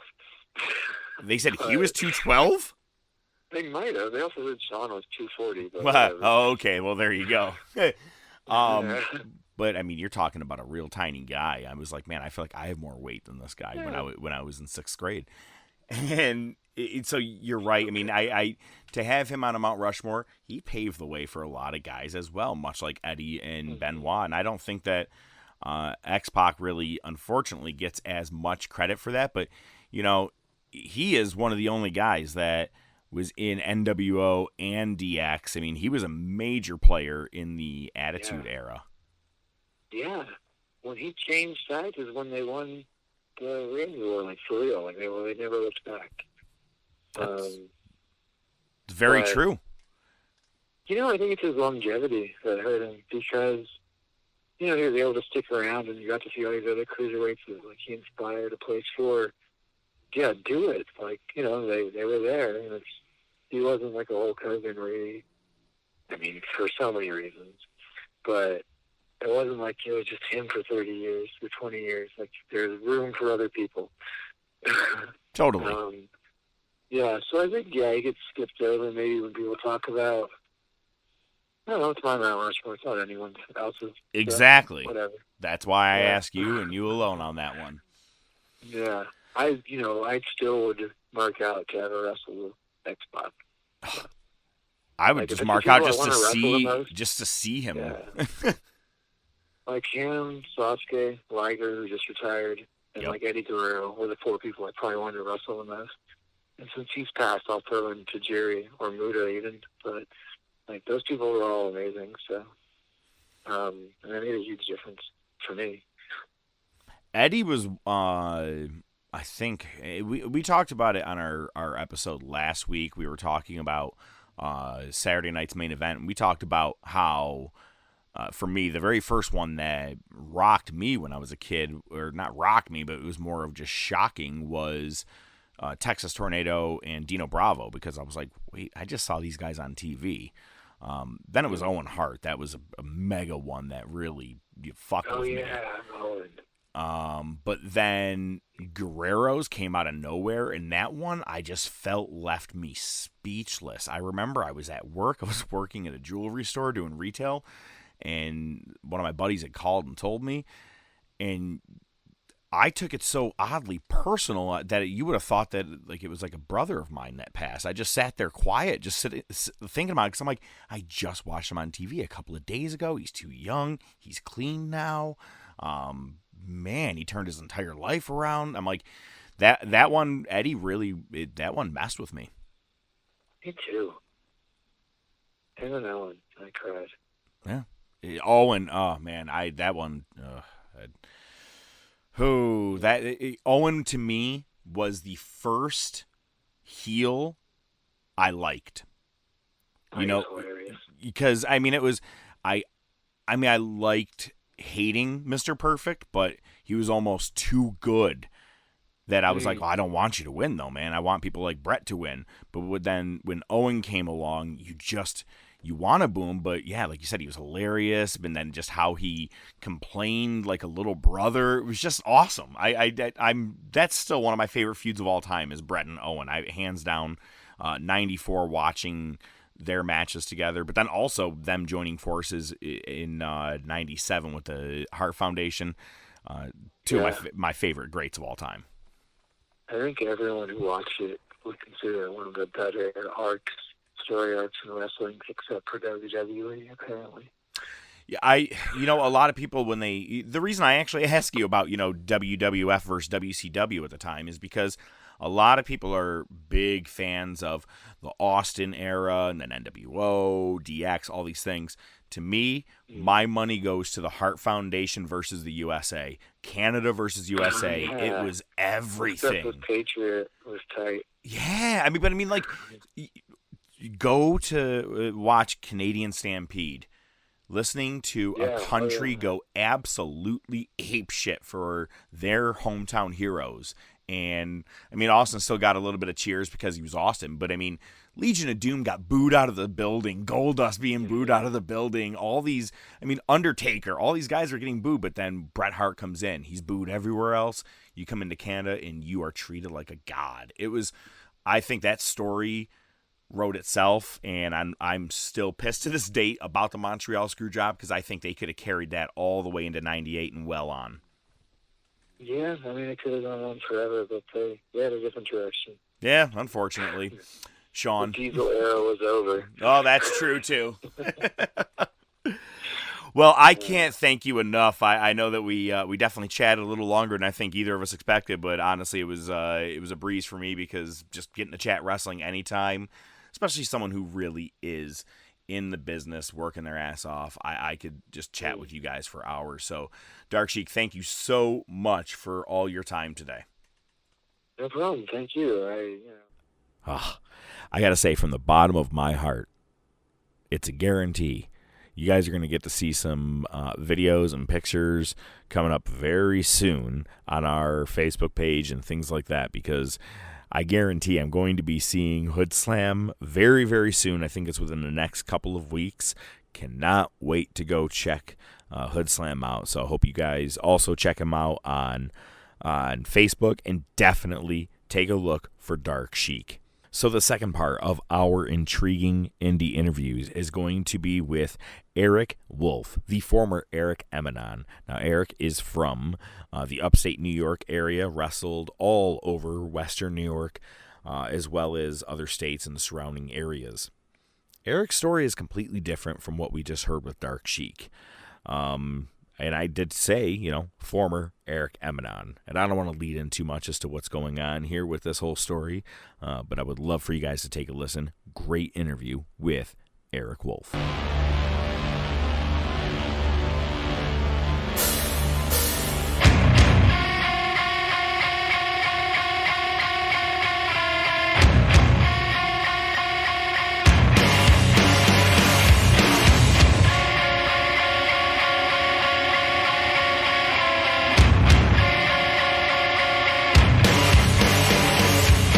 I am here right now with the founder of the Indie Cards Mafia, a man that you probably caught many, many times in the Western New York area as well as the Northwestern Ohio area, formerly known as Eric Emanon.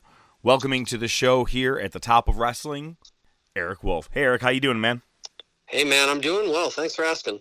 Oh, man, it's been too long. So, quick backstory here: the professor and Eric actually went way back, went to school together, and then about I would say almost about 7-8 years ago, ran into him when he was performing. I think it was at Pier 6 Wrestling in New York. Yeah.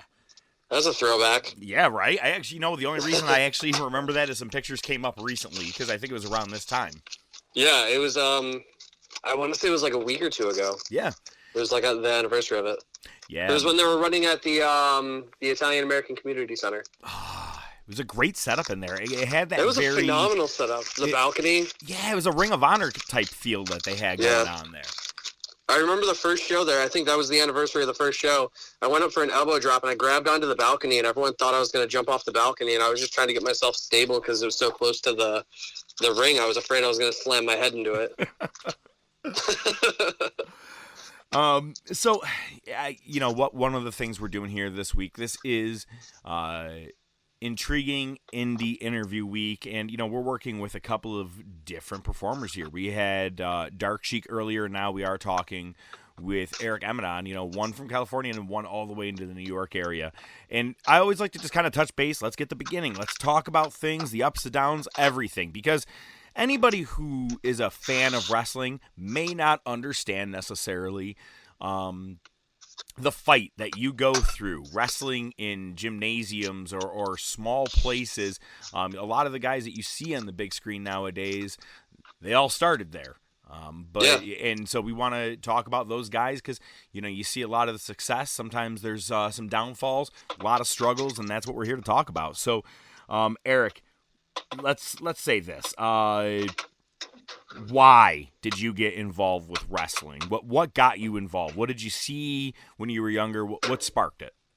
It started with the Monday Night Wars, man. That's really what did it for me. I wasn't really into wrestling until I was about 9 or 10, and I was probably like 7 or 8 now. Now that I think about it, I put the timeline together in my brain. But it was early on in my childhood, and my grandfather he lived in South Carolina, and we took a vacation down there, and we're all hanging out, and he said, "Hey Eric, you want to see something cool?" And I was like, "Sure." Like, it's kind of a random question to ask at like 8 o'clock at night. And he goes, "Watch this." And he turns on the TV, and there was WCW. And I watched WCW, and when I got back up to New York, I started expanding more, looking at the guide, and accidentally turned on Monday Night Raw instead of Nitro at one point. And I just fell in love with the fact that there was so much wrestling on TV, and it just kind of bloomed from there. And then I realized, there was, it wasn't cool back then to be a wrestling fan. Like, it really wasn't. Nope. And so, like, when I said I was a wrestling fan, people are like, "Oh, that's gay." And I'm like, "That's not PC, dog," but, like, okay. And, I became friends with this kid, Francis, that I went to school with, and he shared the same love for wrestling that I did. And next thing you know, it was him and me and a few kids I knew that I rode the bus with. We all ended up like wrestling in the backyard. He was wrestling in this like country apple shop, like down the road from where he lived. And they ended up moving it to his backyard because he got a trampoline. And that's when I joined up with him. And we were just wrestling on a trampoline every week, like recording our shows on VHS. And it was a shit show, to say the least. Like, looking back on it mentally, like, it was awful. Like, we didn't know what we were doing. We were just emulating what we saw on TV and trying to have fun. Like, that's really what it was. We were just trying to have fun. And it was legitimately some of the most fun I had as a kid was those summers in that backyard, and riding my bike, the 20-30 minutes one way to go wrestle, and then ride my bike 20 to 30 minutes home after wrestling like 10 matches. And, I didn't realize it then, but it instilled the same type of drive that I had when I was on the indies. It was the same. I was riding these crazy amounts and putting my body through this crazy amount of stuff when I was a kid. It was all kind of like in preparation for the big time, the big show, to go and wrestle all over the world. And yeah, man. That's it's funny because I actually did a lot of the same thing when I was actually the same era. I remember a very specific pay-per-view going to one of my buddies' houses. I want to say my buddy Emery, we all went over to watch Breakdown 1998, and before that we all got together and everybody was doing wrestling moves and stuff and kind of having matches, and they laid things out. It was my first time there, and I think I may have only reffed. I don't think I did anything because they were already doing this several pay-per-views already in advance. It was just fun to sit back and watch and stuff. I never actually took a real bump in my entire life until about 4 years ago. And we're going to go ahead and say that is, maybe about 3 years ago. And that was courtesy of your foot. Good times. And then a second one from you. And then later that night, I also took a chop from you and your tag team partner, which was a lot of fun too. I took some chops that night. And I remember seeing the video because, I'm not used to this. I'm not ready to take real hits. And I remember kind of flinching a bit, and you go, "Whoa, don't flinch!" And I remember you telling me later, you're like, you would have caught one in the throat, and I was like, "Ooh!" Oh, for sure. So that's my experience with real wrestling. I leave it to the professionals, you guys. Well, we appreciate it. Honestly, I really, end of the day, I respect the art, the dance of it, everything that's done, the storytelling, character development. To me, it's just the overall, I mean, you can call it a male soap opera. And it's funny you said, it wasn't cool to watch it then. Man, it's still unfortunately not cool now. I think honestly, the thing is it's more cool now than it's ever been now. Well, it's more universally accepted because, you have athletes going out wearing like NWO shirts when they're coming into arenas, and it's more openly accepted. Like back in the late 90s, you would never see, the mass amount of wrestling t-shirts that are in the public eye, like loading up a Hot Topic or an FYE or, your local stores. Yeah, you had your like Kmart wrestling figures, and you had your, Toys R Us wrestling figures, and all the video games that were coming out. But, the merchandising wasn't really that much there as it is now. You've got the Elite and Bullet Club and New Japan all in Hot Topic, and all the WWE stuff that's in Hot Topic, and I think it's way more globally accepted now than it used to be. But I also think that it's because the social media aspect of it, it's more in the public eye than it's ever been. I don't disagree. It's funny because a lot back in the day you had to order or get the magazines and maybe order from there, whether it was WWE or WCW, or you had to call 1-800 numbers to get shirts before this is all, pre-internet. So yeah, when you had things, I had those Walmart knockoffs of Stone Cold University shirts, and it's funny because I never wore them to school because I was like, oh, I'm probably going to get made fun of for this. But then when you saw a couple people start to wear them, you're like, can I nut up and do it too? I don't know if I can, but you're right. It was when you're younger, you didn't know. You had to remain cool, and wrestling wasn't necessarily the thing. Man, the first shirt I wore was my purple Team Extreme shirt. Get out of here. Mine was the Hardys one as well. Yeah, mine was the purple Matt, Jeff, and Lita shirt, the cartoon on the front of it. Yeah, I was the first one I ever wore to school, and it was wild because you don't realize it until you do it, but nobody really cares. Funny story, little side one here is that one of the times that I went to an event, my brother took me to one, and he's like, and when we get there, man, he's like, I'll get you any shirt you want. That's cool. And at that time, we're talking, this is 99, and I saw the Mr. Ass shirt, and on the back it said 4 words, check out my ass. And I go, yeah, that one. And he goes, yo, Mom's not going to be happy with that. I go, nah, dude, we're fine. Don't worry about it. We're good. And she's like, now, where in the hell are you ever going to wear that? I'm not allowing you to wear that anywhere. I'm like, in the house? She goes, you just wasted money. Well, check out my ass. Oh man! So tell me, how did you get started? What did you do? Like, what was your first step in order to get started? Besides the backyard type stuff, what was your first schooling, or how did you really get started? I was going to say, believe it or not, it all started in the backyard, and it was because of the backyard that I got my contacts that I did to get started professionally. Okay. I wrestled in the backyard with these kids, Sam and Aber. They were part of Holley Pro Wrestling, HPW, and we were doing a crossover event.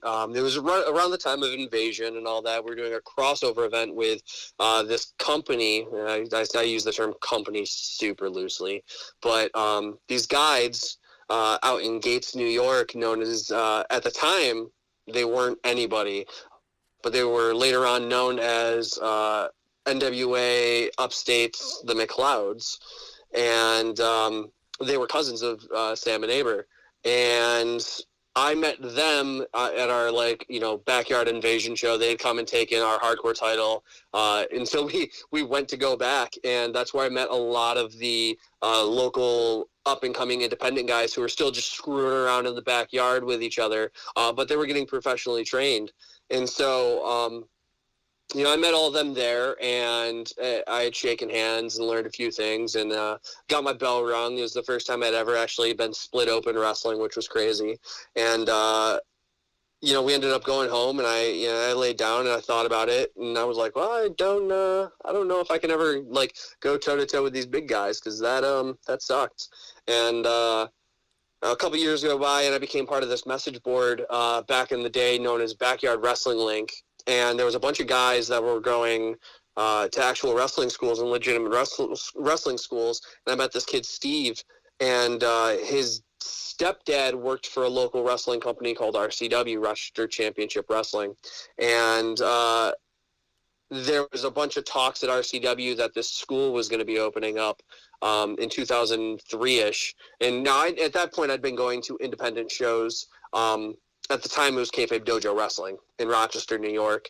And Mad Dog Bobby Rogers was actually a neighbor of mine. He took me to my first independent wrestling show.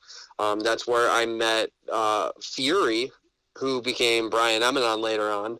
And, I got to see JC Money wrestle for the first time, got to see Tiger Smith wrestle for the first time. And lo and behold, 3 years later, I started training at the ripe age of 13 to be a professional wrestler.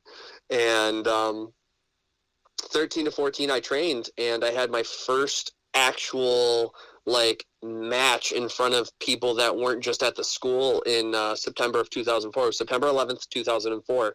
And I wrestled Tiger Smith and Robert Ezekiel with Mr. Perez in the corner. And it was essentially my trainer, his tag team partner, and their manager in the brand new Underworld Cartel. And so it was a cool experience, and at that time we were wrestling in a boxing ring. It wasn't even an actual wrestling ring. It was a low boy, short boxing ring, so every bump you took was just a nightmare. But it had been what I was training in, so I was used to it. I definitely knocked a few years off my career pretty early, but it was life lessons, and I trained from 2004 to 2006. I took some time off in late 2006 going into 2007 so I could focus on my senior year of high school. And in 2008, late 2007, October 2007, I went back because I was legally 18 years of age, and I could go forth and become a professional wrestler in the state of New York. And the guidelines here are super strict, so you had to be 18, you had to have a valid ID to prove it. And I went back to training, and I jumped in, and it was like I had just trained yesterday. Like I hadn't lost a step. And a bunch of the kids that were training, that'd been training for months, getting promises of battle royal spots and matches and stuff like that, got pushed to the side because here comes Eric doing his swantons off the top and taking bumps and running spots. And next thing you know, March 8th, 2008, I had my first professional match out in Buffalo, New York, for Old School Professional Wrestling. It was an 8-man tag match, so 4 guys on each side. And the first guy I fought was this guy, a monster of a man, Super Beast. I came in, we didn't even lock up. He hit me with a forearm, and I remember I spun 3 times, and I hit the buckle. And I sat there for a second. And I literally contemplated everything I had done up until my life until that moment. And I was like, how did I get here? What did I do to deserve this? Very but, you know, surreal moment. Exactly. That was the start of, you know, the beginning of my career. And so that was that moment where it was, all right, dude, you can either go to sleep and never do this again, or you're going to keep going. You're going to go through. You're going to do your spots. You're going to do your dive. You're going to get your shit in. And you're going to lose the match like you're supposed to. And so, you know, we went and did the thing, and the match went all right. I mean, it was just a bunch of young kids in there with like 2 vets. And, you know, I was asked back. So I just kept going and going and going until the company closed. And that was really when the career took off. So.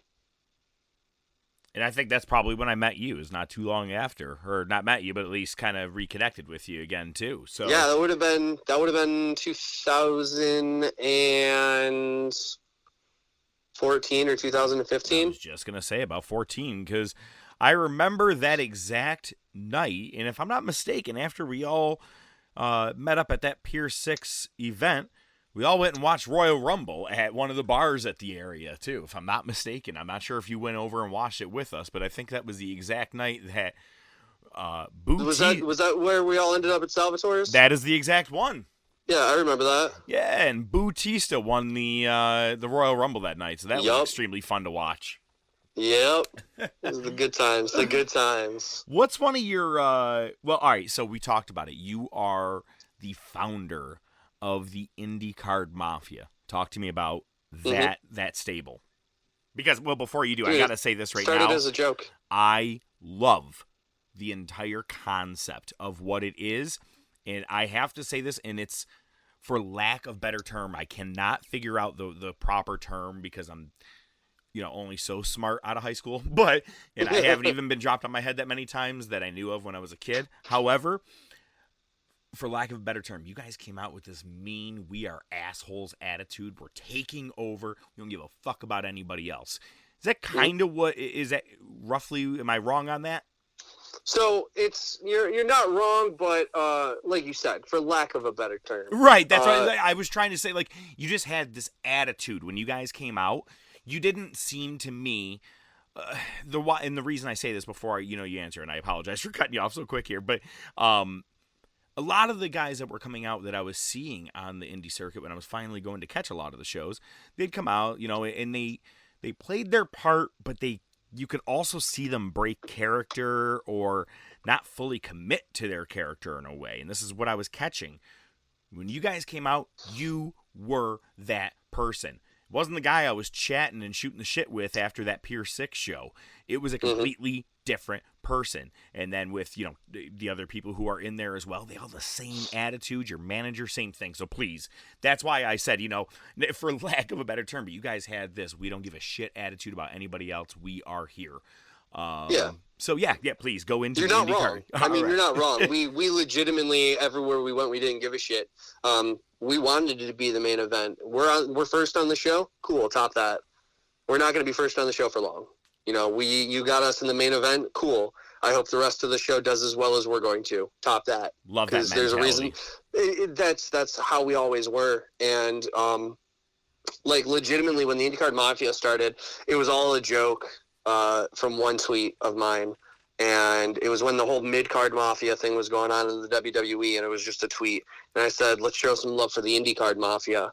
And because at the time, the WWE never really acknowledged independent wrestling. It was, if you didn't come from a sports team or you weren't a homegrown OVW guy, they didn't care. They didn't care about the indies. We were the misfits of independent professional wrestling. We were the misfits of pro wrestling because we were the ones doing it in bingo halls and high school gymnasiums in front of 100 people and getting paid a hot dog and a handshake sometimes, And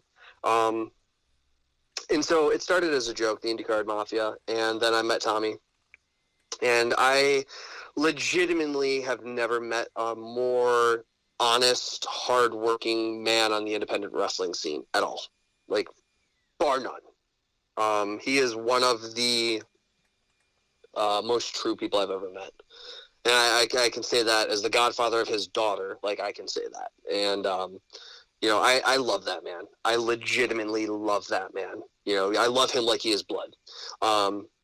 But it all started because we shared the same love of punk rock music. You know, we shared the same love of professional wrestling. We both really didn't want to settle for the independent scene. We really, really, really, really, really did not want to be stuck on the indies forever. And I think that when me and Tommy got together and we started winning titles everywhere, I think that's when people started realizing, okay, these guys are for real. These guys aren't fucking around. And we started becoming locker room leaders. We started winning heavyweight titles. We started being put in main events. We started getting dragged down south for tag team tournaments. And I think that's when people started to realize that, like, you know, the IndyCar Mafia dudes, like, they aren't to be fucked with. These guys are the real deal. And that's really all it's been about. It's all it's ever been about. You know, you said that you would go to these shows and you'd see these guys break character. We were never characters. You know, for me, I can't speak for Tommy, but for me, whenever I went out there and I was the heel, I was a melting pot of every life experience I've ever had up until that point. I was anger. I was depression. I was anxiety. I was piss and vinegar shuck up in a bottle and thrown down the stairs. I was, you know, the punk rock kid who was made fun of in a country town. I was, you know, the skinny jeans and band tees wearing, bad attitude, dark hair having, you know, metal listening. I was literally everything that had happened to me up until that point in life, where I would kind of go and turn on the switch and be like, you know what? Fuck these people. This is my time. This is my moment where I was invisible in my hometown, and now these 500 eyes are on me for the next 15 minutes. I'm going to make them remember me. And that's really what it was, is I did not ever want to be forgotten, and I did not ever want to be invisible. And I had fought my entire life to get to that point, and when I got to that point, I did not let anybody take it from me. And that's really what it was, and I think that's why you see such intense, you know, passion from me when I was in the ring, and you would see such intense emotion from me when I was in the ring, because everything that was happening was real. All the emotions you were seeing were real. I could cry on cue when I was out there. You know, I could conjure feelings from the crowd that nobody could do. And I mean, it showed when we were in Brockport, New York, and I parched myself in the corner. And I remember my first show in Brockport. It was my first real hometown show. And I had the entire crowd was just standing for my entrance. And then I got in the ring, and everyone just starts chanting, Eric, Eric. And for the first time in my life, like, legitimately, I felt alive. And I remember that moment where it was just like, I try to keep the ring, the barriers of the ring, the ropes. Like, that's usually where I visualize things, and that's where everything kind of gets cut off. And everything's kind of a blur. And it was weird because that night, it was kind of like my whole world was shaking around me. You know, I was nervous going into that show because I didn't want to fail. I really didn't want to fail in front of everybody and have people be like, oh, I fucking told you so. And I remember when I walked out through that curtain, I walked out backwards specifically because I couldn't look anybody in the eye. And when I turned and everybody was standing, I was like, holy shit, like, this is actually happening. And I remember just losing my fucking mind the whole time I was going to the ring. And I was like, this is my fucking town. This is my fucking people. And, like, you're not supposed to swear on indie shows. You're not supposed to swear in wrestling shows. Like, but, like, I was fucking losing my mind because it was just, like, there was just so much energy flowing through that place. And, dude, it was unreal. And, with the IndyCar Mafia, man, like, it was like that wherever we went. When we were good guys or bad guys, like, that energy was crazy. And yeah, whatever we got, we gave back. And I think that's why you never saw us break. And I really think that's what it is like, you know, a lot of people play characters. A lot of people want to play the bad guy. But, like, at the end of the day, unless you're feeling it and, like, you can actually roll with it and, like, you're ready to give up your body and your mind and your spirit, like, everything you got, 110%, everything that you are, every molecule that makes up your body, unless you're willing to give that to the people, they're always going to pick you apart. Absolutely. Wow. Not gonna lie, I had absolute chills just thinking about, you just entering an arena, and you're saying you're not supposed to swear, but I know what you're talking about. That like you almost black out because you're in that moment of. For sure, a perfect example of it, man. Like Royal Rumble when Edge came back, that look on his face, the way his hands were shaking. That was literally all those years of pure adrenaline and dreaming about just being in the ring. I have it. I have it right now. I dream about wrestling at least once a week. I wake up covered in sweat. And I'm not bad sweat. Not bad sweat. I just wake up covered in sweat because my body says, you're wrestling. You should be sweating. You should wake up sore. I wake up feeling my wrestling matches in my dreams. Man. Like, and it's unreal because, spoiler alert, I've been retired since April. I dream about it.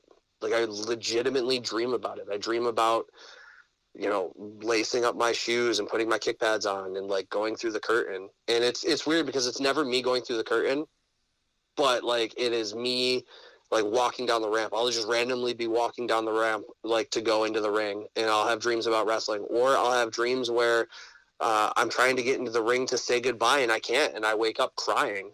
Like, it's fucking rough, man, because I've literally given every single molecule of my being to this sport. Like, and it's insane because not a lot of people understand what you sacrifice to kind of, like, get into this, but it really is a blood in, blood out kind of thing. Like, you are giving your entire being to this sport.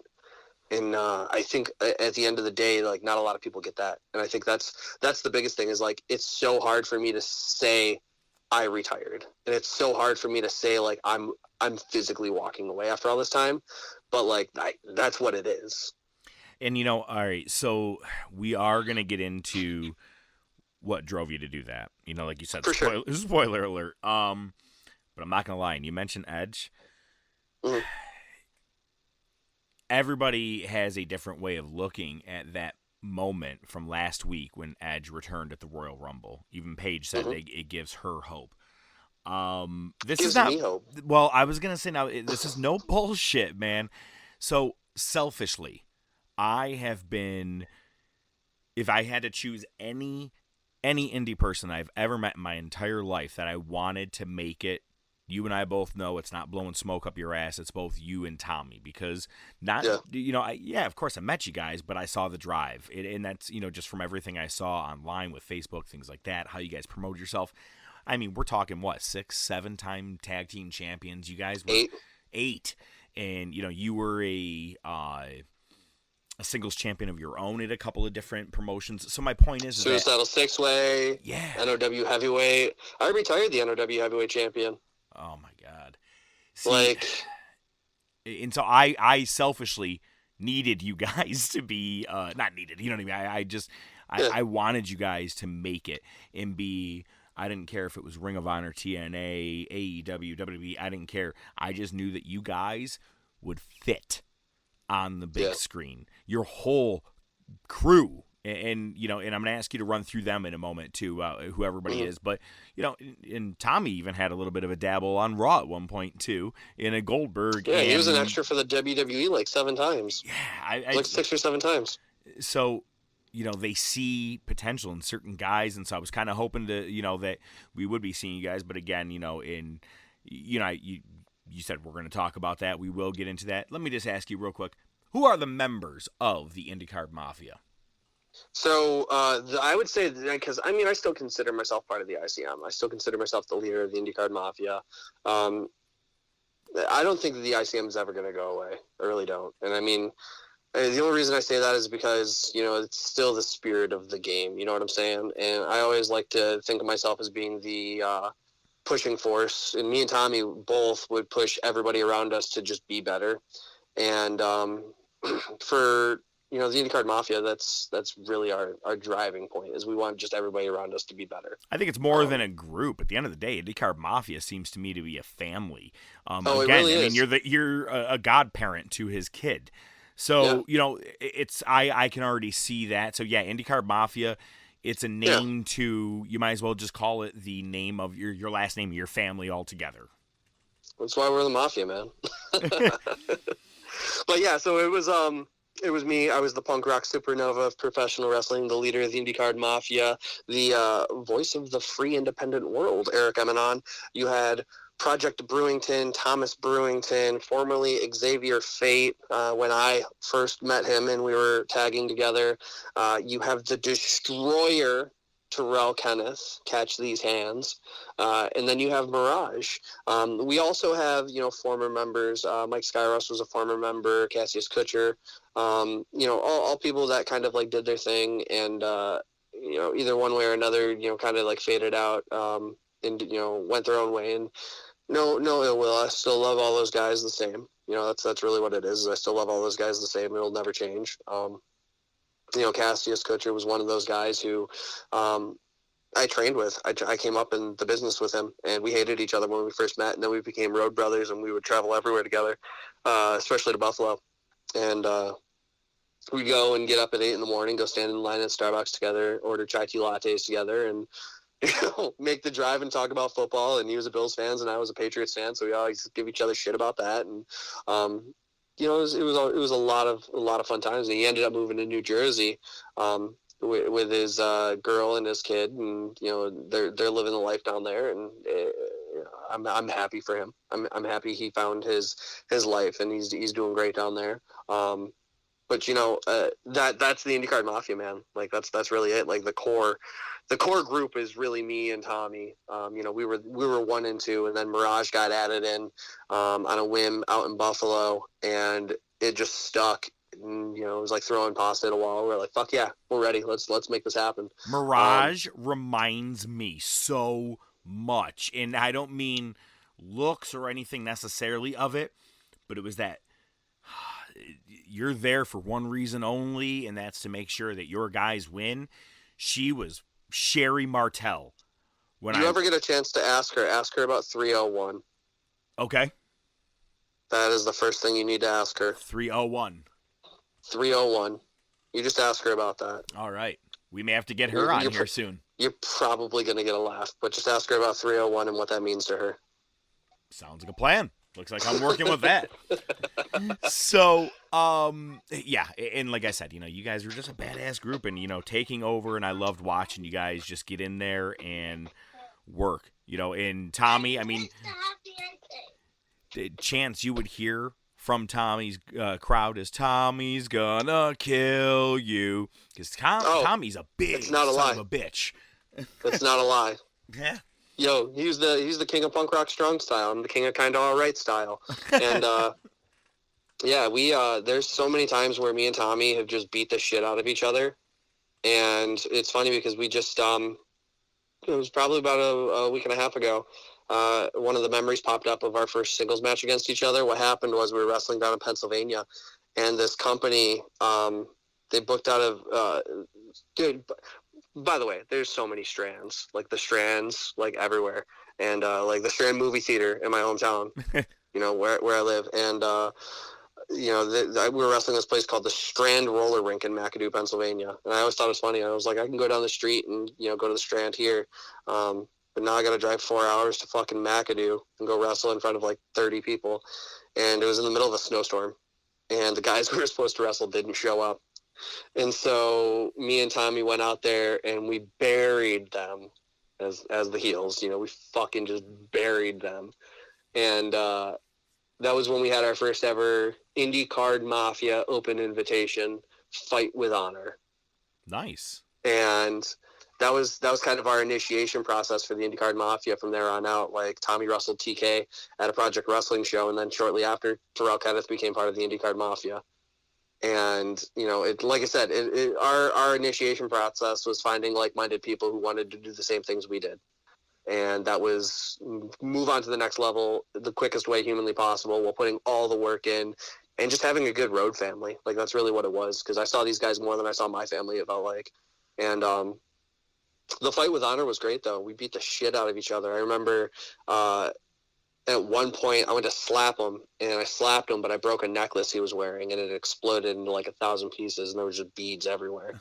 And he looked at me and he went, "You broke my fucking necklace." And I went, "Oh no, I'm so sorry. It was an accident. It was an accident." And then I got 13 European uppercuts in a row. Oh my god! And it's funny because in the video, you probably scroll back to my Facebook, you can see it. In the video, you see me selling, and I like kind of like go wobbly legged. I drop to a knee and then I sell back up, and everyone's like, "I love your sell," and I'm like, "Not a sell, bro." He punched the fucking air out of me, dude. I just remember, and I was counting in my head. I was like 1, 2, 3, 4, 5. Fuck me, this is a lot. 8, 9, 10, 11, 12. Oh, When is he 13. gonna stop? Son of a bitch. And I just remember selling around, and then like he hit me, and I was just, dude, it was so much fun. But like, it was just one of those things where we beat the hell out of each other. We came into the back, we hugged, and we were just like, wow. And he's like, "You really broke my necklace." I'm like, I swear to God, I didn't mean to. You know, it's funny because I mentioned that I got to take a chop, you know, on my last indie trip to town, or in town, and I got to take a chop from you. That was the plan. You said before you leave, I want to be able to chop you. All right, cool. Good old chops. And I took one, and then someone convinced Tommy that he should smack me too. Oh, there's never a convincing Tommy. If he sees me chopping somebody, Okay, usually someone he's right. just He's said next. chop, and Tommy walked over. I'm not sure what it was, but Oh no, his chop sense tingled. well, It happens. Do you know how many people I have chopped in my home because I chop them, and if Tommy is within earshot of that chop, Tommy's like, "Okay, my turn." well, It's this video it's of typical. this video of me taking it, which I saw recently, I remember it, and I could visualize it too. He steps up, and Tommy goes from the bottom of his palm to the tip of his fingers, licking, and I go, Yep. "Oh my god, I'm fucking dead!" Mm-hmm. And I dropped. And when people saw that, they go, "Did you really have to fall on the ground?" I'm like, "Yeah, dude, he didn't fucking hold back, like, at all. He You have hit no me, choice. man. Like, And- I'm sure he probably and did. that's Yeah, the I'm sure he worst held part back is a little bit for me. He hit you hard because he likes you. That's not even the hardest he can hit. Yeah, that's what I mean. I'm glad I didn't take his best, because I think we all would have taken a trip to that Brockport hospital that night. What is your... this is one of my favorite questions I ask. What is your best match that you ever had, whether tag, single, whatever the case is, and what is Ooh. the worst match that you ever had? Best match I ever had. Oh, that's a tough one. I'm going to have to give you a top 3 for that. That's fine. It's going to be a top 3 with an honorable mention. So, I think personally one of the best matches I ever had was my best of 2 series with Alex Jordan. Me and that kid beat the shit out of each other, and it was great. I think the only footage we have is like a Facebook Live video of it too, but it's still one of my favorite matches of all time. He kneed me in the face. This kid has a mixed martial arts background. He kneed me in the face so hard at the end of the match that I split my upper and lower lip, and I remember I hit him with the finish right afterwards. I pinned him, and I remember like sitting up, and I could feel my lip was swollen, and I could taste blood. And I remember spitting into my hand, and it was just all fucking blood, and I just rubbed it across my chest like an absolute warrior. But it was just a really fun match. So like that was really good. Up there for I would say number 2 and 3 were my matches with Jimmy Jacobs and my match with Colin Delaney, both at Project Wrestling, both absolutely set up my my big run everywhere. They were my matches that said, I told myself after my match with Colin, I said, if this match doesn't go well, or before the match, I said, if this match doesn't go well, I'm probably going to hang him up, to be honest. Because if I can't go with somebody like Colin, I don't deserve to be in a ring. You know, if I can't go out there and be one of the best, this guy who'd worked with the WWE, if I can't go out there, he was running all over the indies at the time. If I can't go out there and I can't work with Colin, I don't deserve to lace up my boots. I had an amazing match. It was so much fun. Colin is an underrated beast. He really is. Yeah, I love watching his work. and his psychology is next to none. If anybody ever gets the chance to just study under Colin, just sit under that learning tree for one day, absolutely worth it. Jimmy Jacobs is probably my second favorite match. Probably very, very close to being first. I'd say if anything, like if we're talking the most I've gotten out of a match, it's absolutely Jimmy Jacobs. You want to talk about psychology? That's a Dude, smart. Oh my God, yeah. So we had a seminar with Jimmy Jacobs, and Jimmy Jacobs is one of my favorite people on the mic of all time. He's somebody I'd always, watched promo footage of and studied his style. I love Jimmy Jacobs. His Age of the Fall stuff was just he's an beautiful. absolute gem. Yep. He is an absolute sweetheart, and his stuff in writing for the WWE, most importantly, the List of Jericho. One of the, he's got some of the greatest ideas in professional wrestling, and I got to sit down with Jimmy Jacobs and do a seminar about character building. And we sat down, and the day I wrestled Jimmy Jacobs was the day that I officially had given birth from my brain for the punk rock supernova of professional wrestling. And, he's explaining himself and explaining that, he can teach you how to put a headlock on, and how to put a headlock on, 30 different ways. And then we're going to go out there and do those 30 different headlocks we learned in the seminar. And everyone's going to be doing the same headlocks all night. Or he can talk to you about character building and what's going to get you to the next level. And, so that's what you know about me. And he told us a bunch of stuff about him that, obviously I'm going to keep to myself because it was very personal stuff about him. And, you want to go to a Jimmy Jacobs seminar. But, he goes, that's enough about me. Who wants to get up and tell me about you? And I didn't even fucking hesitate, dude. Did not hesitate. Everybody looked around. I literally pulled myself up in the ropes. I walked across to the corner Jimmy was in, and I cut the promo of my life. Absolutely. Why is there not a video of this? Oh. Right? I cut the promo of my life. And at the end, I was like, I did I'm the punk rock supernova, baby. Burn bright, die young. And he was like, he looked at me when I was done, and he was like, wow, that was good. And what did you say? You were a punk rock what? I was like, punk rock supernova, baby. And he's like, burn bright, die what? And I was like, burn bright, die young. And he's like, I love that. And I was like, fuck yeah. Like, I was the only one who got, like, no real constructive criticism or, like, feedback. He was just like, wow. And I was like, by the way, we're working tonight. My name is Eric. He's on a mental bucket list of mine of people I'd like to just meet just once. He seems like a cool phenomenal dude at what he does. And he remembered me too when he came back to Brockport. So I actually wanted to bring up one of my favorite things, and I was on the road already traveling, but was the promo. Now, you had said, hey, guys, check out who I'm going to be wrestling. So I knew it was, because you had shared it.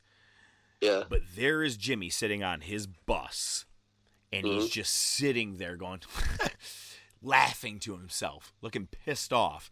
Grabs a marker and writes a name on a piece of paper. Writes something on a piece of paper. No one knows what it is. He stands up, walks away. Cameraman zooms in. Emanon. I marked the fuck out.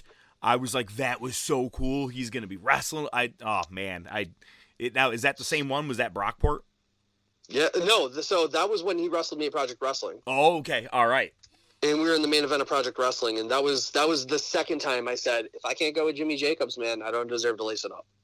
And that's really what it was. And after that match, I was like, I can do this. I can 100% do this. And I remember driving home that night, going over the match in my head, and I was just like, fucking dude, it went off without a hitch. Like, it was so much fun. And I remember that night we had to redo. We had a bunch of stuff like in mind of what we wanted to do.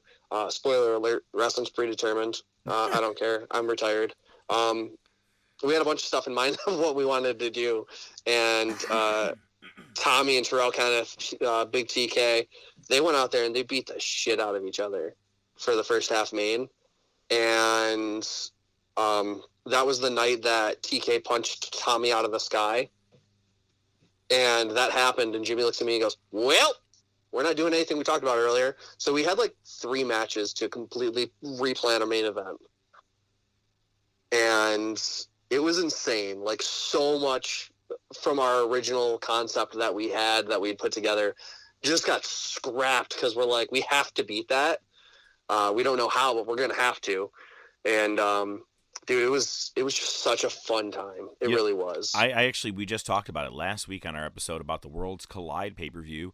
You know, Alexander Wolfe goes out early, and that 4-on-4 turned into a 4-on-3. And I want to pick the brains of those guys. How did they, you know, that Wolfe was a part of that match at some point multiple times. How did they switch things on the fly, things like that? And, you know, for you guys to do that, you know, I mean, a lot of guys, I'm not sure how early in advance the matches are planned, but I'm pretty sure once the show begins, you're probably like, all right, this is what we're doing. You don't expect a couple matches ahead.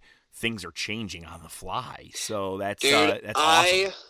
I can't tell you. So speaking of that, there was one time we drove to Indiana to go wrestle, right? It's like an 11-hour trip. And we ended up having to take 2 separate cars because the Buffalo car that was supposed to wait for me left at 5 in the morning.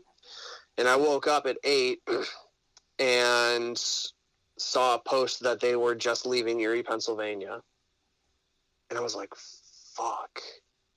I'm going to have to drive 11 hours by myself. And so here I am in a car with a buddy of mine who just happened to be, you know, free that day. And I was like, you want to drive to Indiana with me? He's like, sure, why not? So we drove to Indiana, and we got there at 7:45-ish. Show starts at 8. And it was me and Tommy versus Spirit of Detroit, and then there was supposed to be this tag team from Indiana. And so we're getting dressed, and we're talking, and we're 4th on the card. Match 1 goes out. We're still getting dressed. We're talking. Match 2 goes out. Still 1/3 of our match isn't there. Match 3 goes out. The promoter goes, all right, guys, we're going to move you back to the main.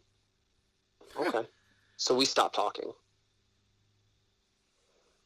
The half of the other third tag team was there, and we were talking. So, like, we had 5 of the 6 guys in the match there.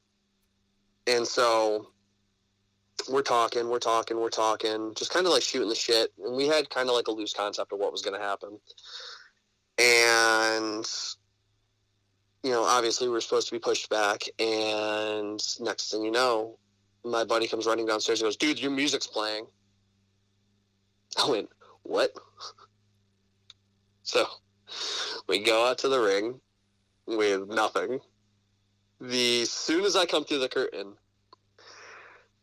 and coming to the ring first, weighing in at 420 pounds, hailing from Los Angeles, California, it is the Prodigy, Eric Emanon. And I had specifically told this guy my name like 5 times and had him like write it phonetically down on the card so he wouldn't get it wrong. Emanon. EMMA-NON. Emanon. It's not hard to say. And he says it wrong. And there's a photo somewhere. There's a photo somewhere. Like, I came out and like he was like, Eric E. And I was like, he's got it. Manon. And you just see me. My fists are clenched. My tongue is pushing on the left side of my cheek and my head's turned. And Tommy's just got his arms on my shoulders like, ho, ho, ho, ho, ho. But it's not like you're a substitute teacher and you're screwing it up on your first day. You've been told already now. Come on. Right? And so we go out to the ring, and, like, it's just, there's more teeth on the zipper of my jeans than there were in the crowd. And so I go on, and this is when I still have my big beard, and the guy goes, nice beard, I bet you can't change a car tire. And I'm like taken back. And I'm like, well, first, that's super fucking offensive. And 2, why does me having a beard mean I can't change a fucking car tire? So immediately I snap back. That's funny, bud. I changed your mom's fucking tire this morning. And he just goes, wow, you got me there. That's a great fucking beard. And I was like, won this crowd over. Oh, man. I was like, I don't know what just happened, but that fucking happened. I don't understand why wrestling fans sometimes get so pissed off that they say the most messed up, Heinous racist. shit. But yeah, like it's really messed up. And so, next team comes out. And Actually, I'm going to take that Detroit. back. Also, if you go to NFL games, too, if you're in a crowd. Yo, NFL games are horrible, especially the guys who are up in like a 300, 400 section.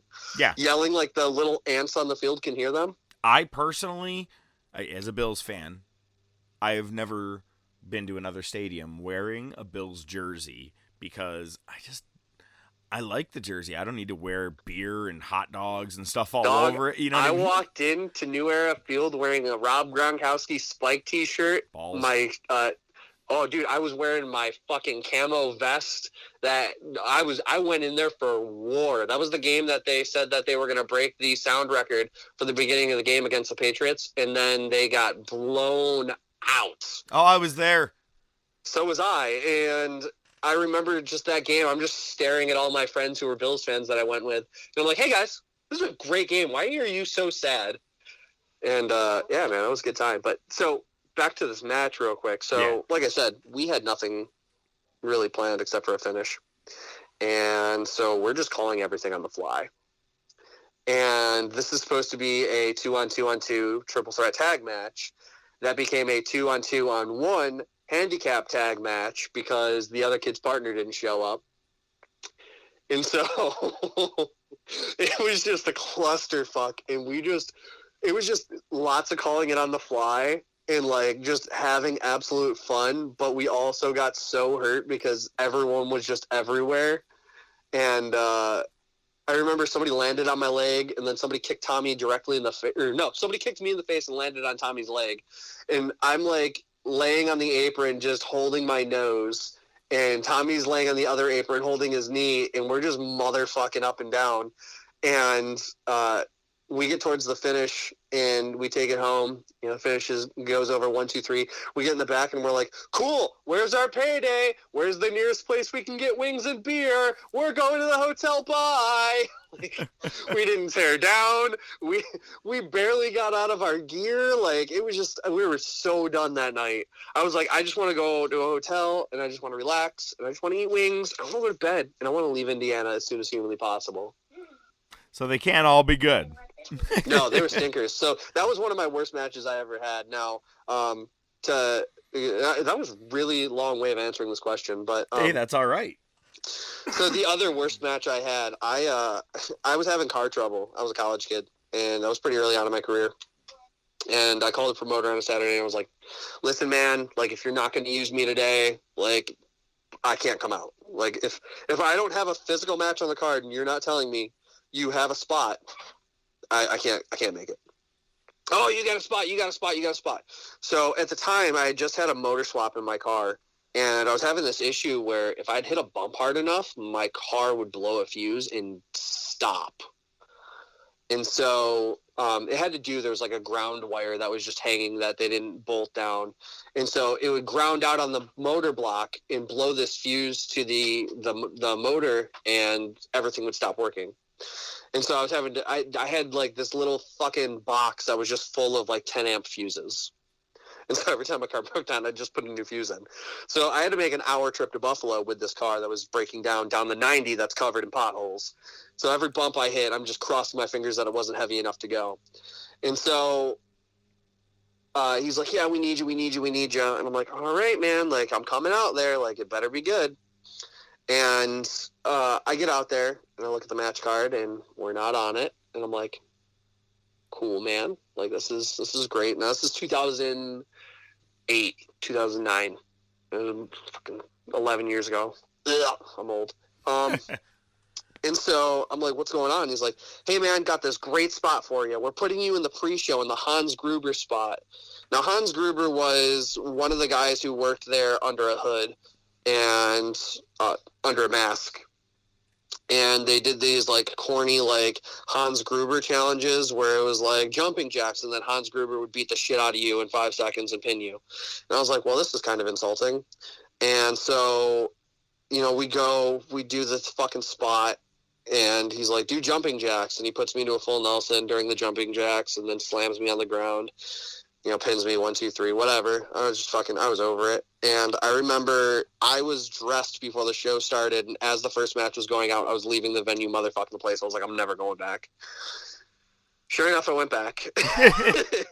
And, I was young in my career. I made a lot of stupid choices when I was young. I went back, and I ended up getting a pretty decent push, and we ended up splitting up the Eminem Boys tag team shortly after, and I went on to do my own thing and kind of find my own peace and, go on from there. But I'll never forget that, man. That was such a stinker.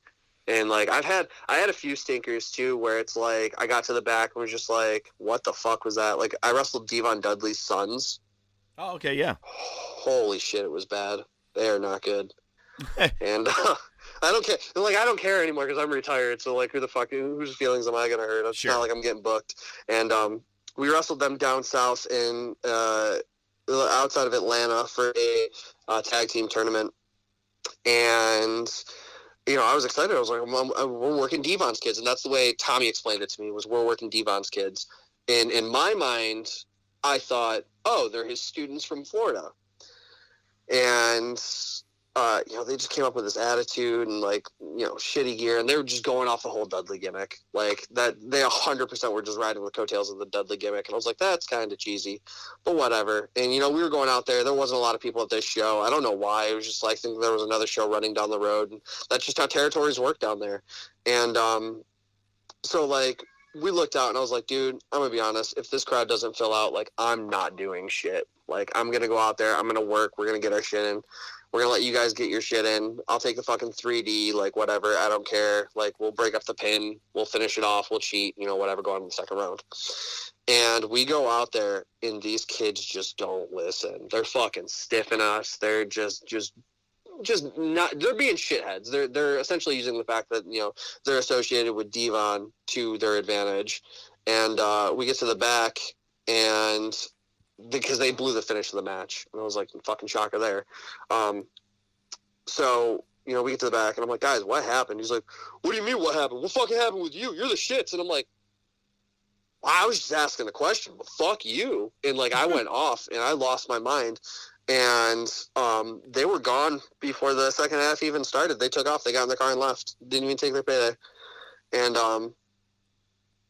so I'm looking at Tommy. Tommy's looking at me, and he's like, those were Devon's sons. And I was like, wow, they were really fucking bad. Because it was funny. It didn't click for me that they were actually Devon's sons. You just thought they're boys, like, from a class. Yeah, I thought when you say, like, oh, that's Devon's kid, like, that usually means that's his trainee or something like that. Sure. And then Tommy gets on the mic, or he doesn't get on the mic, he starts yelling at him after they're powdering out, and he goes, your daddy may be a Hall of Famer, but that don't mean shit about you. And I was like, wow!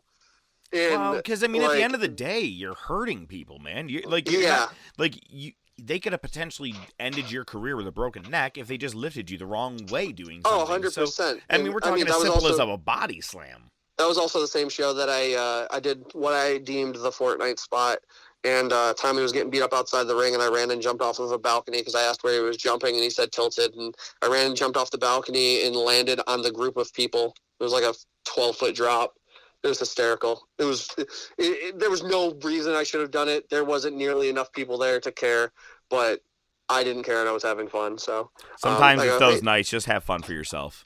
I go, hey, Tommy, where you dropping? He says tilted. I ran. I jumped. I cleared like 20 ground feet. I landed on a group of people. Everyone starts grabbing my arms and legs and going, you okay? And I'm like, ha, ha, ha, ha, ha. The wind whished so hard past my ears when I was falling. Like, that's all I cared about. And then I get to the back and I'm like, did the video look cool? And everyone's like, yeah, man, the video looked cool. I'm like, sweet. Jumped over the cameraman. Nice. Fucking idiot. But yeah, that was one of my worst nights of wrestling was that night, because we didn't care. The one guy we ended up wrestling in the second match was hurt from the first match, and so like we worked it, so we just beat up his partner a lot, and then they ended up getting the win quickly over us. Oh my gosh, I'm so glad you love that Fortnite character. I love that Fortnite character too. The skeleton is so oh my gosh, he's so cool. Possible future wrestler in training jumping in here. Yeah. My son being a giant human of a person. So, I will yeah, ask this that was- question. This, we are. I'll ask this. Heading in towards, you just said the negative, or not the negative, but you had the worst match, or a worse match. Let's talk about it. Why is there no more Eric Emanon? This is the first time I've really kind of like openly talked about it, aside from like that quick retirement video where I cried and everyone thought it was a work. There's no more Eric Emanon because of injuries. Like, legitimately, there's no more Eric Emanon because of injuries. It started in December when I got hurt wrestling. I got power bombed into a backstabber. It was like a Batista sit out power bomb into a backstabber. And instead of the guy keeping his legs up, the guy's feet hit the mat and essentially turned his knees into a very hard surface for my neck to land on. And I found out later that night that he'd been smoking in the parking lot on these certain marijuana types, and he was high, and that's why I got hurt. And I wrestled through it. I wrestled through it all the way till April. WrestleMania weekend, I went down to New York City. I was part of WrestleCon with Pro Wrestling Takeover in Maine, and I was very thankful to be part of that. It was super cool to be just rubbing elbows as a guest of WrestleCon, not a paying, admission person, to walk in and have people be like, "Holy shit, you're Eric Emanon," and like want pictures. Like, that was super fucking cool for me. That was the first time in my life that I was like, "Shit, dude, I made it." Like, it was super cool. I talked to Bret Hart when he was leaving the building as we were walking in, and I thanked him for his time in the business, and I apologized for the loss of his brother, because his brother gave me my first international main event booking. And I shook his hand, and everyone was like, "Bret, can I get an autograph? Bret, can I get a photo?" And I was like, "Bret, I just want to thank you for what you did for the business, and tell you that, I'm very sorry to hear about Smith." And, I was close to him. I worked for him up in Canada. He gave me my first main event. We talked for a few seconds. He was like, "Oh man, thank you so much." And I was the only person he talked to out of that whole crowd of people. I was the only person he talked to. And I gave him the worker handshake, and, I feel like that's kind of like the, the tell, I don't have to tell you, Sure. And, it was awesome. But, it also kind of broke my heart to see guys like Shiek rolling around in his scooter, and seeing, Essa Rios not like the Essa Rios we knew. But I still went up and thanked him for his time and everything he did for me, because I loved Essa Rios when I was a kid. And, to run into Jerry Lynn and talk to Jerry Lynn and shoot the shit with him, and Scott Norton. And, I ran up and I was like, "Uncle Scott." He was like, "Eric, how you doing?" And I'm like, "It's fucking good to see you, man." Because I was Scott Norton's first match in a decade. Really? So, like, yeah, I wrestled him at In Your Face Wrestling at Albany. I took a power bomb from him and everything. He pinned me, and that's one of my favorite moments of my career. He specifically said he only wanted to work with me. At one point, I forearmed him, and he turned to the crowd and went, "Oh, this kid hits fucking hard." And coming from a guy who wrestled in Japan, like, Right. that made me feel so good. I was gonna say, he's a stiff dude, man. Yeah, honestly, he's a fucking teddy bear. That's cool. He's a teddy bear. So he told me, he goes, "I only want to work you in this match tonight." And I was like, "All right, cool." So we talked about everything, and we came out with the NWO shirt on and all that shit. And it was unreal, because Kevin Nash was their manager too. Like, that was the other thing. Damn. And dude, it was unreal to me. Like, these were the guys that I grew up watching, and so, like, it was just really cool for me. And we go over these spots, and I talk shit to Kevin Nash, and he talks shit back to me on the mic, and I was like, "I want you, old man." And he's like, "Just because you saw me in Magic Mike doesn't mean you get to have me." And I was like, "Oh, where the fuck do I go from there?" And I turned and ate a huge chop from Norton, and I sold up, and I gave him another one, and he gave me another one, and I sold around and do a big body slam from him, and we worked around. But Scott got so into it with the crowd that he forgot one of the spots, and I got bumped on the apron next to him, and he drops off and starts giving me these elbows, and right before he gave me the elbows, he goes, "Stay right here." Boom, boom, boom. And he looks to the crowd, he goes, "You know that shit hurt right there." Boom. As he was pushing me in, he goes, "Thanks, kid, needed that," and he rolled me back in. And I'm just like, I'm grinning ear to ear, like this dude's putting me over in the ring, like right now. And we're working the spots. We get to the take it home, and I'm like, Scott, because he's not coming in the ring for me to come in and eat the power bomb.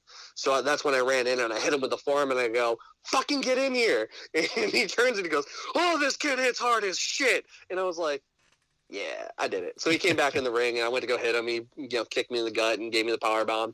And as he's pinning me, and everybody else is eating the finishers, he's got his hand on my chest, and he's just kneeling down next to me, and he's just like, "Kid, you're gonna go far in this business. You got a lot of potential. You're a great fucking character." And I'm like, he's yelling this to me. And, the crowd's cheering and all that shit, so I doubt they could hear it, but I could hear it clear as day, and I was grinning ear to ear. So as the ref counts to 3, I rolled over and I just tucked my face into my arm because I was like, holy shit, like, I can't believe it. Like, that was so fucking cool.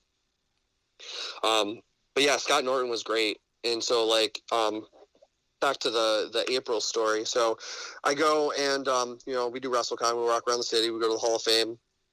Watch Bret Hart get jumped live and in person. That was pretty fucking wild. And, we go back to the spot and sleep, and we got a show early the next morning. And so we go over to the show, and I had been having these really bad headaches all day. And like, they got to the point where I was starting to get really lightheaded, and I felt like I was going to throw up. So I took some ibuprofen, and I laid down, closed my eyes, and I was having really bad sensitivity to light. And, I was like, oh man, maybe I just got like a headache. Maybe I'm just dehydrated or something. I've been walking around the city. I felt like shit, but maybe I'm just dehydrated. And, so, we went out, we worked a match, and little did I know that was going to be the last time I ever stepped in a wrestling ring as Eric Emanon. And, we do the match, we go over, it was hysterical. It was a pop-up party wrestling show. And so everyone had been having wrestling matches that night. So we decided to turn our tag team match into an elimination drinking match. And so and I came up with the idea, me and Tom came up with the idea together, where we would go out, we'd all have some sort of liquid to drink, of alcohol. One guy went out with, a bottle of, gimmicked up stuff. Another guy went out with a couple cans of beer. Pokemon do I have? I have so many Pokemon bugs.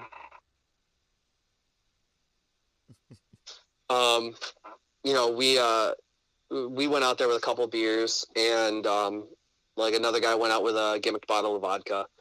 And so, I pitched the match, the crowd gets into it. We do the spot where we open it up, and they get the first pinfall. The other team's got a drink. And then the opposite guys get tagged in. Now, there's 4 tag teams out there. And we go in, and the other 2 get rolled up. And as I get rolled up, I roll out of the ring, grab the mic, and I'm like, listen, I know technically I'm supposed to drink right now, but Tommy, I don't know if you remember, but I'm like a year sober, dog. I know. And When he you were was telling the story, I was sitting here, I'm like, wait, he's already been a year sober at this point. Okay, continue. Exactly. And so Tommy had to drink for both of us, which is where it became funny. And so we go through the match, and one team gets eliminated, and then it gets down to the final 3 teams. And all these spots keep happening, yada, da, da, da, da, da, da. And Tommy's got to take we're very close to being out of our stuff. And Tommy takes a sip, and these other 2 got bumped. And Tommy goes down for the pinfall. Or Tommy gets, let me remember exactly how it goes. Tommy got pinned, goes to get a drink, acts like he's about to throw up, slides out of the ring, runs to the trash can, throws up. I called it the boot and rally spot. Mm-hmm. So his comeback was literally, he goes, cameraman goes running over to get the vomit, right?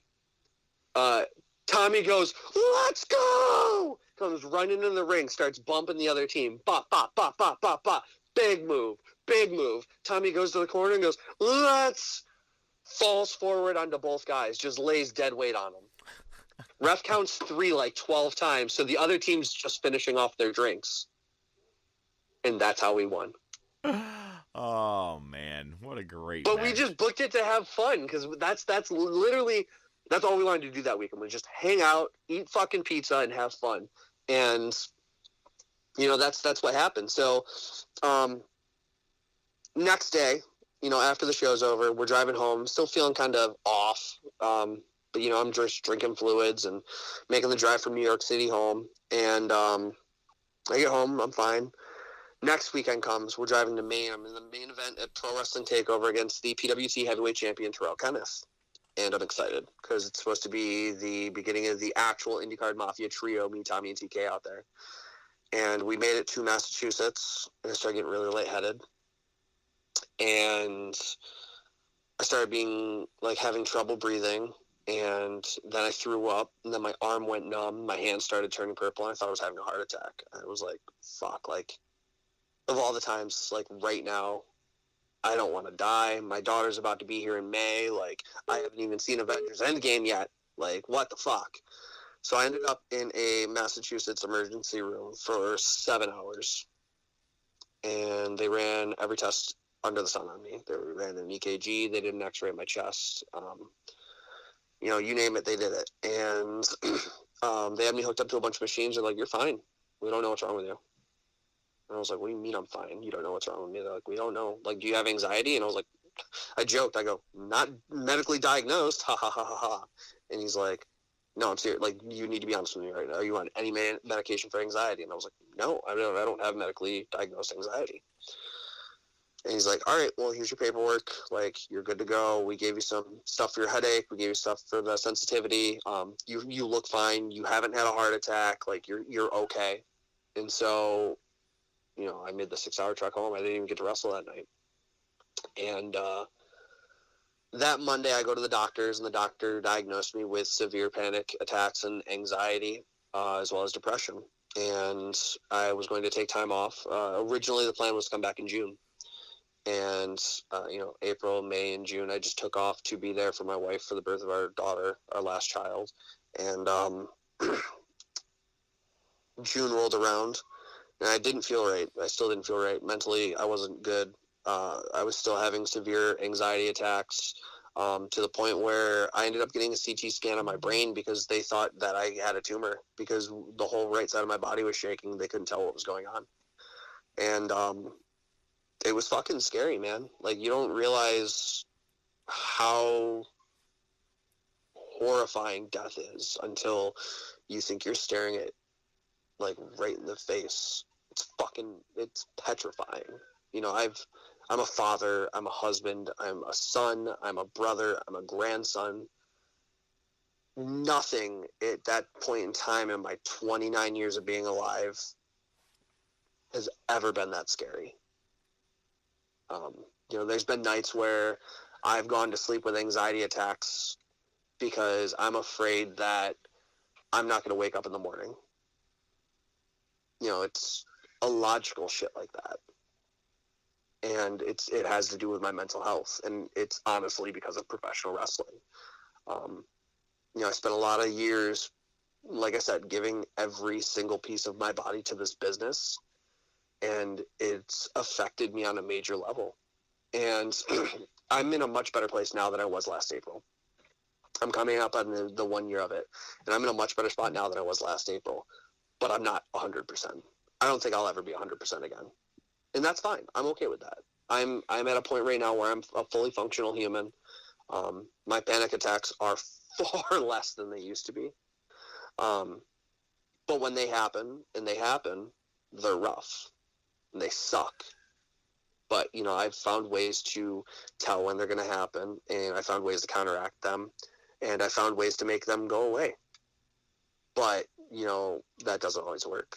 And so, I was supposed to go back after the June cancellation. I was supposed to go back in August.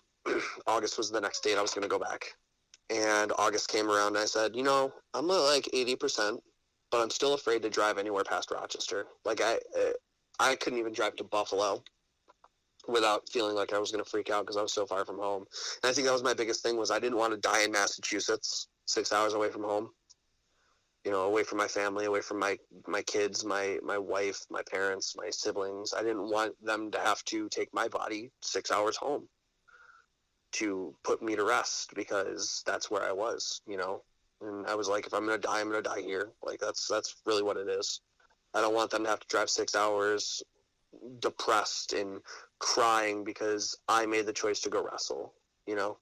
And so that was really my biggest struggle with wanting to go back, was that I was afraid of dying. That's really what it was. Is the kid who hasn't really been afraid of much, but I was petrified of going on the road. And I still, for the most part, am. Like, I've made long trips. I drove to New York City for Christmas with my kids and my family. Like, it was one of the best times of my life. But, you know, it was that, I think it was because they were there. If they weren't there, I don't think I could have made it, you know. And that was one of the biggest things. And so I told everybody, said, you know what, if I come back, I'm going to come back in November. And Tommy announced that he was going to be retiring in November. I said, well, what better way for you to go out than having me retire you and winning the belt back off of you? I'll come back as a heel, and that's how we'll do it. And the show in November got canceled, and so me and Tommy both just kind of decided, you know what, excuse me, this is it. This is the sign. You know, we're obviously too far gone at this point to go back. And so, you know, we both decided to hang it up.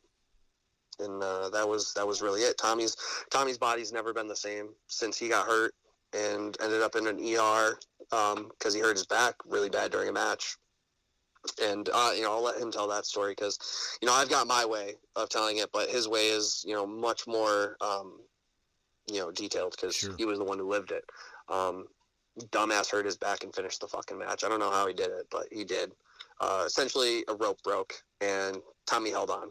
Instead of going flying to the outside, he held on, bent himself backwards, and finished the match, you know. And so it was just, he's always been a fighter. He'll always be a fighter, you know, if not in one thing, another. But I remember it clear as day, just not too long ago, obviously, but I can recall within about a 2-day period seeing you, Tommy, and Mirage all hang it up at the same time.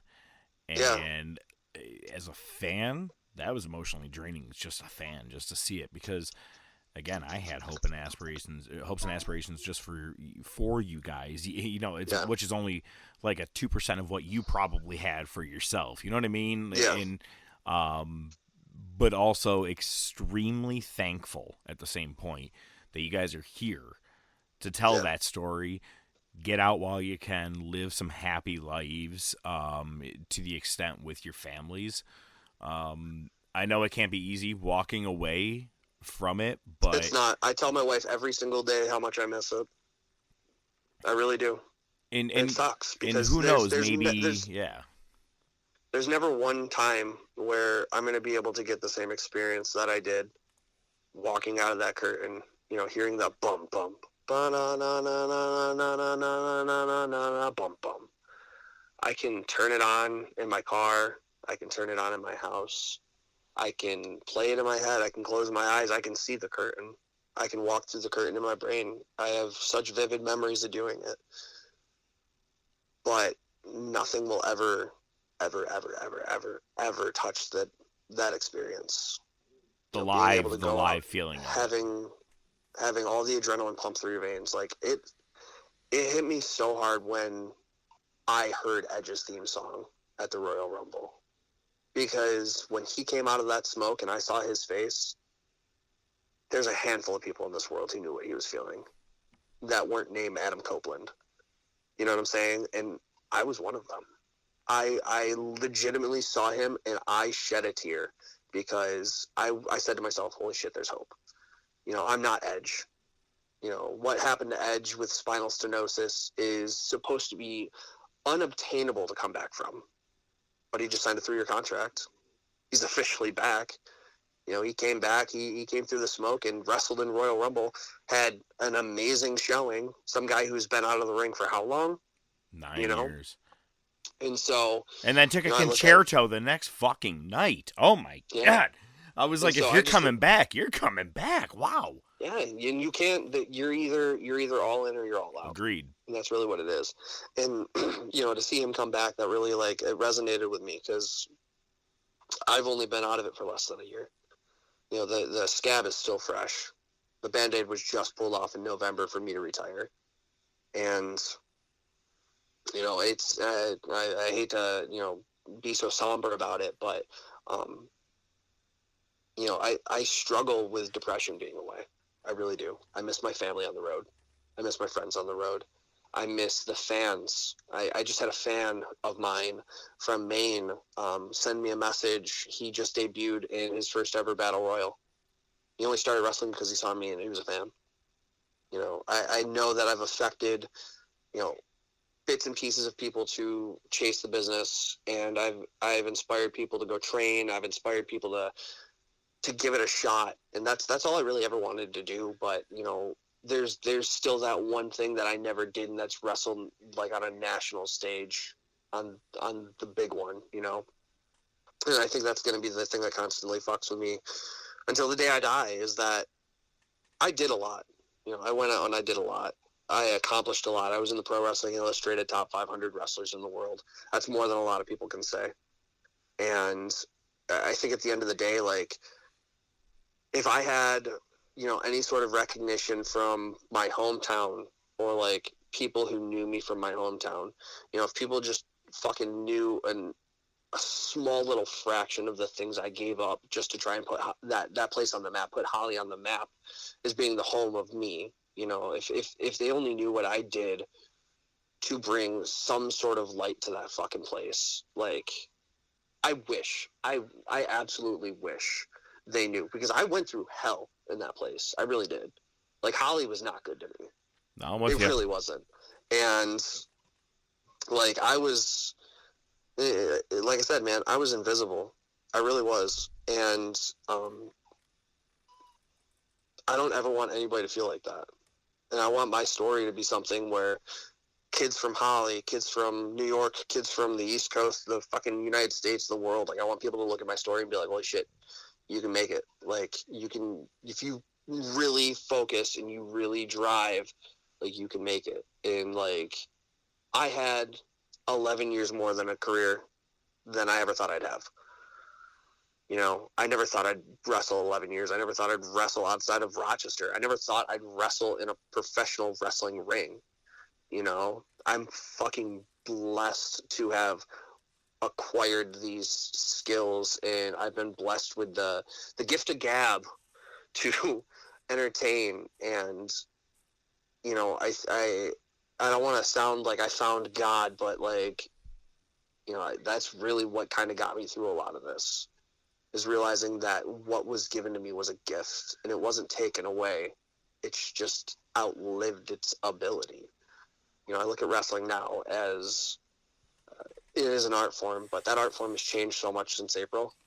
Even if I went back now, I don't know that I'd be able to be a star. You know, I feel like that time has passed for me. You know, and, you know, I would love to help build characters. You know, I would love to help build characters. That's what I am. I'm a character. I'm always a character. I've always been a character, from high school to college to, you know, wrestling. I've always had to put on a character, because that's how I protected myself. And to finally be able to put Eric Emanon to rest after 11 years, he was tired. He was very tired. And for him to finally, you know, put that away, like you said at the beginning, you want to talk as Eric Emanon, right? No, I want to be Eric Wolfe finally. You know, I want to live the life that's meant to be mine. You know, Eric Emanon was great. I spent 11 years being Eric Emanon, but fuck, dude, he was tired. I'm alive. I'm well. I'm happy. I have a family. I have so much to look forward to. I have literally the wind in my back and the sun on my face. Like, I'm ready to take on the next chapter of my life. You know, I'm focusing on so many other things that just not even in the realm of wrestling that make me so happy. And do I miss it? Yeah, I miss it a fucking ton. I would go back in a heartbeat if my mental health was fine and I was where I should be.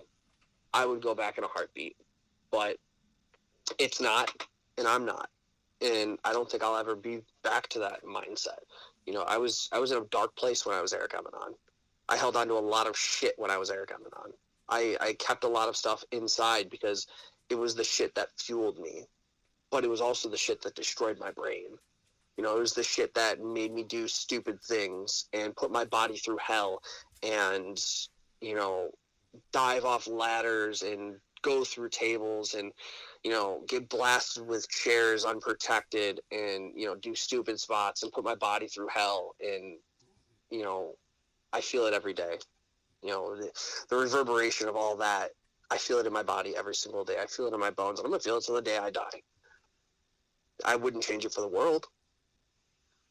I wouldn't give it up.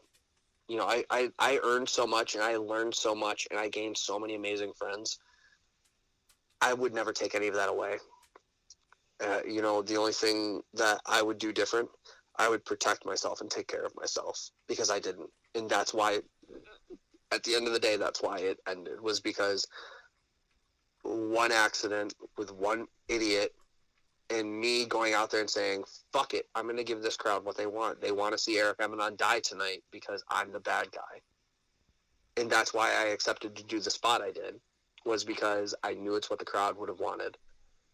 And it got the reaction I wanted. It got the baby faces over. It put them over huge. But in the long run, I'm the one who's paying for it. You know, those people could give two fucks about me as a person. They loved Eric Emanon. They loved to hate Eric Emanon. None of them know Eric Wolfe. None of them give a shit about Eric Wolfe.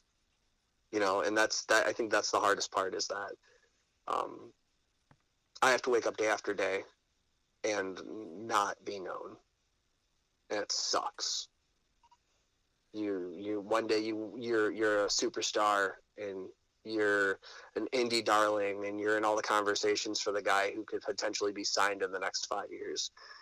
And then the next day you wake up and you're Eric Wolfe. You're a father of 3. You're a husband. You're a son. You're a grandson. You're a brother. Which, I mean, those are all great things. But it's almost like starting over in a way. Exactly. And, you know, like I said, man, it's so fucking hard. It really is. It's so fucking hard. And it's undeniable how much like has to go into something like this. And I mean, you know, with music, it's the same way. You have to put it all out there. You have to be emotionally vulnerable to be successful. Right. And that's really what it was, is I think that we all made ourselves emotionally vulnerable to a fault.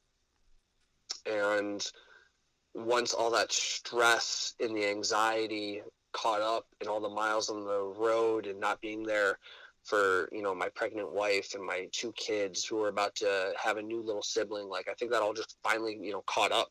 I think it all caught up very, very, very, very quickly. And that's really it, you know?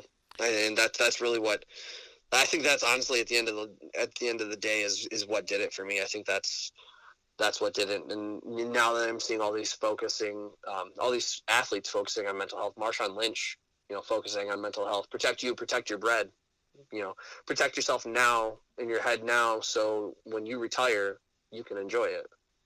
Yeah. You know, that's what I'm doing. I'm protecting myself. I'm protecting my bread. I'm trying to enjoy my life now that I'm 30, which is weird to think. I had an 11-year professional wrestling career and it ended before I was 30 years old. You know, I'm one of those guys who retired. Like, I don't want to put myself in the same names as, you know, Andrew Luck and Rob Gronkowski and all those guys. But, you know, they all retired before 30 with millions of dollars. I retired before 30 with like an independent wrestling career. It's not the same thing, but like, dude, we all went out in our prime. Like, I was arguably in my best shape of my life. I was getting the best bookings of my career. And I stopped. I literally shut it down. And I was literally just looking at my calendar yesterday going, oh, it's weird to look at my calendar for January, February, March, April, May, and June and not have a single booking on a Saturday. It's nice being able to make plans with people on a weekend, you know, and go, yeah, oh, yeah, I can meet up on Saturday. Let's meet up on Saturday for lunch, because I don't have to be 15 hours from my house, 20 hours from my house one way. You know, it's like I said, it's sad, but it's relieving. And I genuinely, I couldn't be more happy with my decision. As saddened as I am about walking away, I couldn't be more happy with it, you know? Well, I, for one, honestly really do want to thank you for your 11 years of your career? Because, you said it, only a small fraction of people get to do what you did. When I was younger, the very first, pay-per-view I watched was Survivor Series 89, and I was hooked. And I remember saying I wanted to do it, and I was told by specific people, specific family members, yeah, you're not athletic enough, don't try. And I took that shit to heart and just never attempted. You said, fuck it, this is what I'm doing. And honestly, I respect the living shit out of you and anybody who has ever attempted this business, because it's not an easy task, physically or mentally, especially mentally, as you just discussed.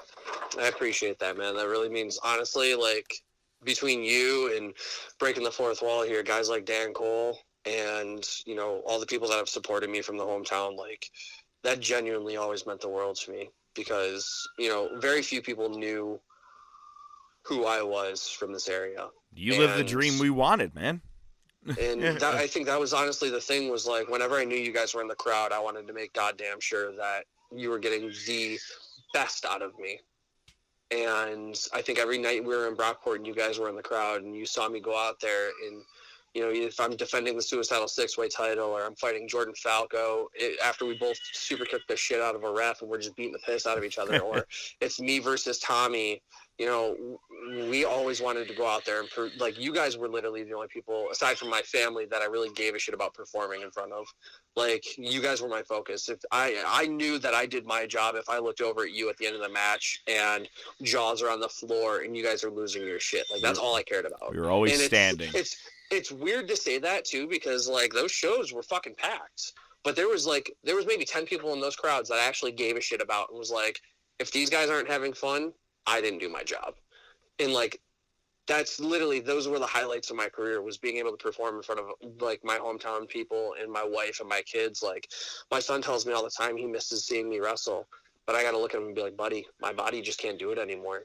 And he's like, I want to wrestle. And I'm like, I will fucking go and support you. I will get you in the best schools. I will get you in front of the right people. I will do whatever it takes to make sure you can get there quicker than I did, because I put 11 years in and I almost made it.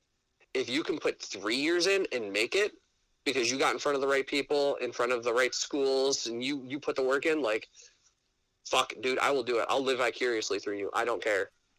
But so it's not if over. That's what you want to do, you're going to need to protect yourself. You know what I'm saying? Like, and that, I think that's the other thing too, is I want to raise that awareness to people protecting themselves, because there's so many people out there who still live by the old school mentality of, you're going to get the shit kicked out of you.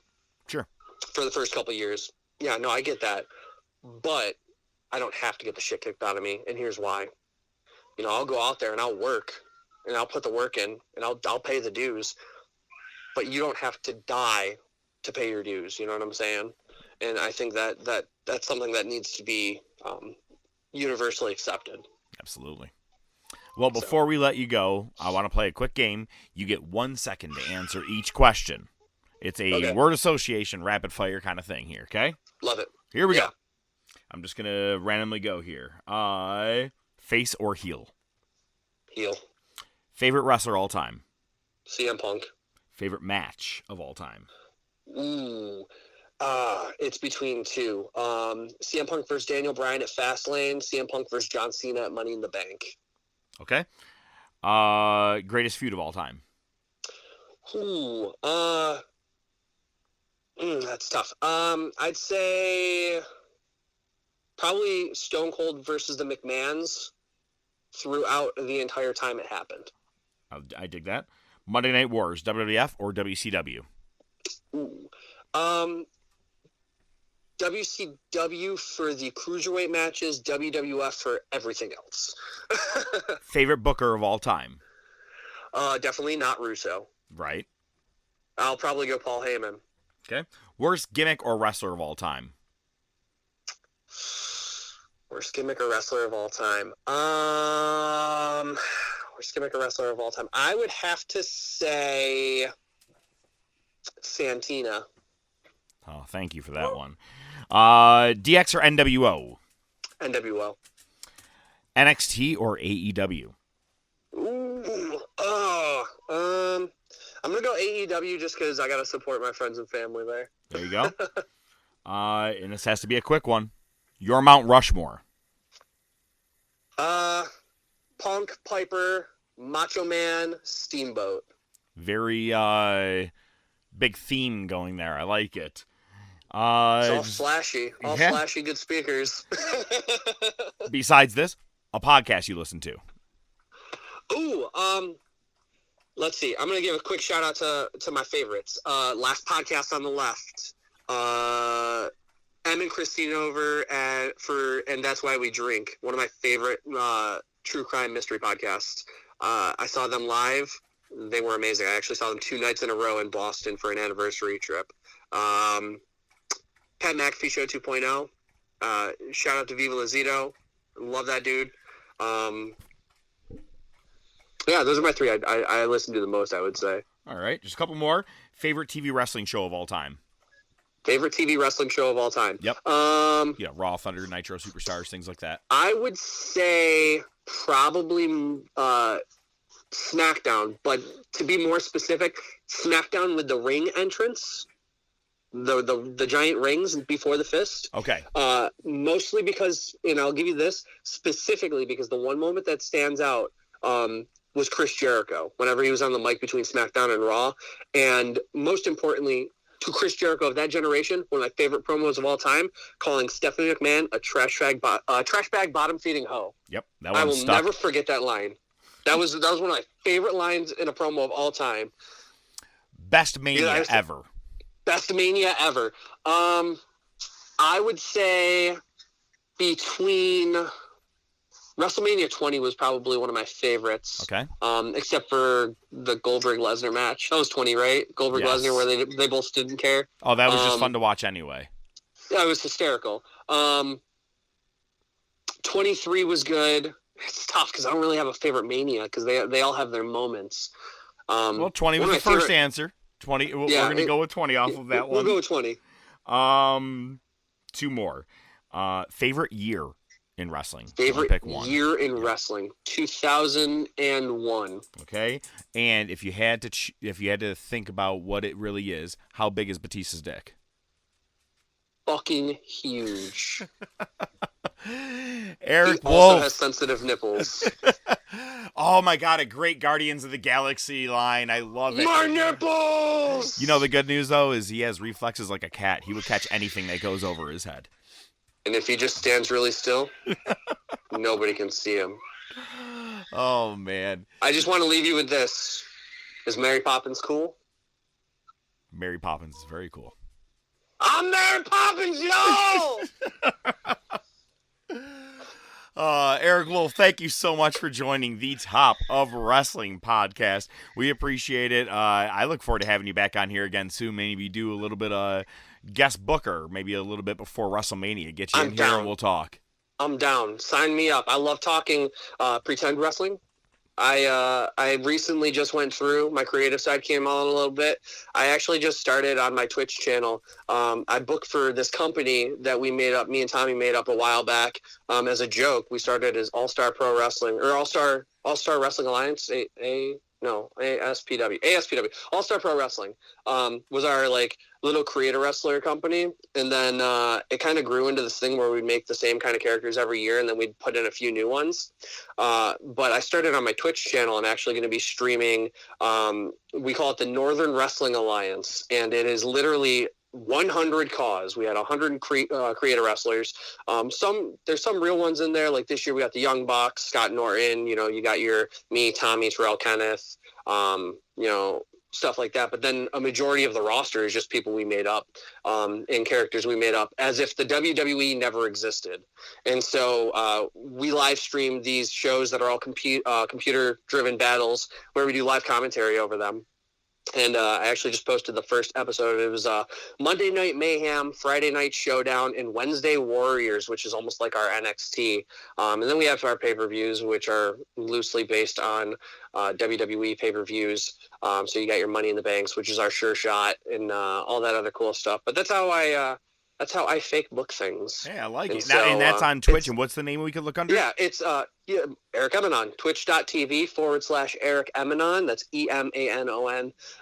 We have fun on there. If you want to follow me, you care to see the human life of Eric Wolfe outside of wrestling. Sometimes I'll post old wrestling clips and stuff like that. You can find me on Instagram at ICM_Wolfe. That's WOLFE with an, animal with an E. You can find me on Twitter at ICM_Wolfe. I'm all over the place, man. Find me on Facebook. Send me a message, Eric Wolfe. Let's shoot the shit. Let's talk wrestling. Let's not talk wrestling. Let's talk about cars. Let's talk about food. I post a lot of food. I love food. That's one thing that I love about not wrestling is I don't have to give a fuck about my diet or going to the gym.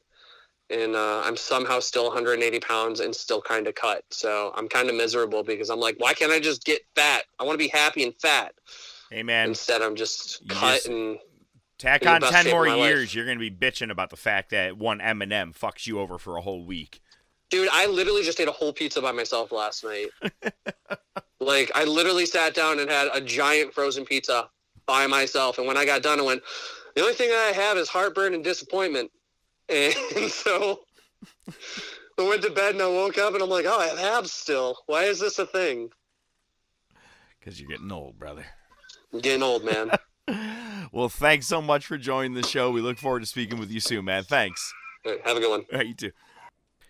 Before I let you guys go this week, I always like to offer up the professor's suggested match of the week. This is something I actually threw on this week. One of my favorites. I always like to just toss on every now and then because it's just a great classic match. And because we talked about him earlier today, it's a guy I do not want to see miss a WrestleMania. It's a match that I could see headlining a WrestleMania, but it would never, ever happen. It's just my 2K dreams, if you will. But go back and look at Ring of Honor in 2004, where CM Punk is going against Samoa Joe. It is their second match in their trilogy. And this is, again, October. It's Joe Punk 2. The first match was a 60-minute draw at World Title Classic, and it happened just in June. A couple months later, they went for round 2 in an extremely hard-hitting match that also gained Meltzer's 5 stars. If you have seen it, go back and rewatch it. We both know you're not going to be disappointed. But if you have never watched it, find your way out there to get that. Get in touch with that match. I promise you, you will not be disappointed. Again, I put this in my favorite top 5 of all time. Check that match out for sure. Thank you guys once again for listening to the Top of Wrestling podcast. My name is Professor Rex Youngblood, and with me as always is ODM, and he's just got... Oh man, he doesn't have any words for us this week. Ain't that some shit?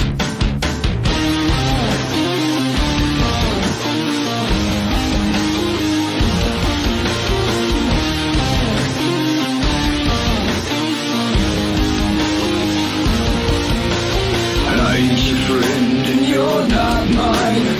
This difference helps me cross the line.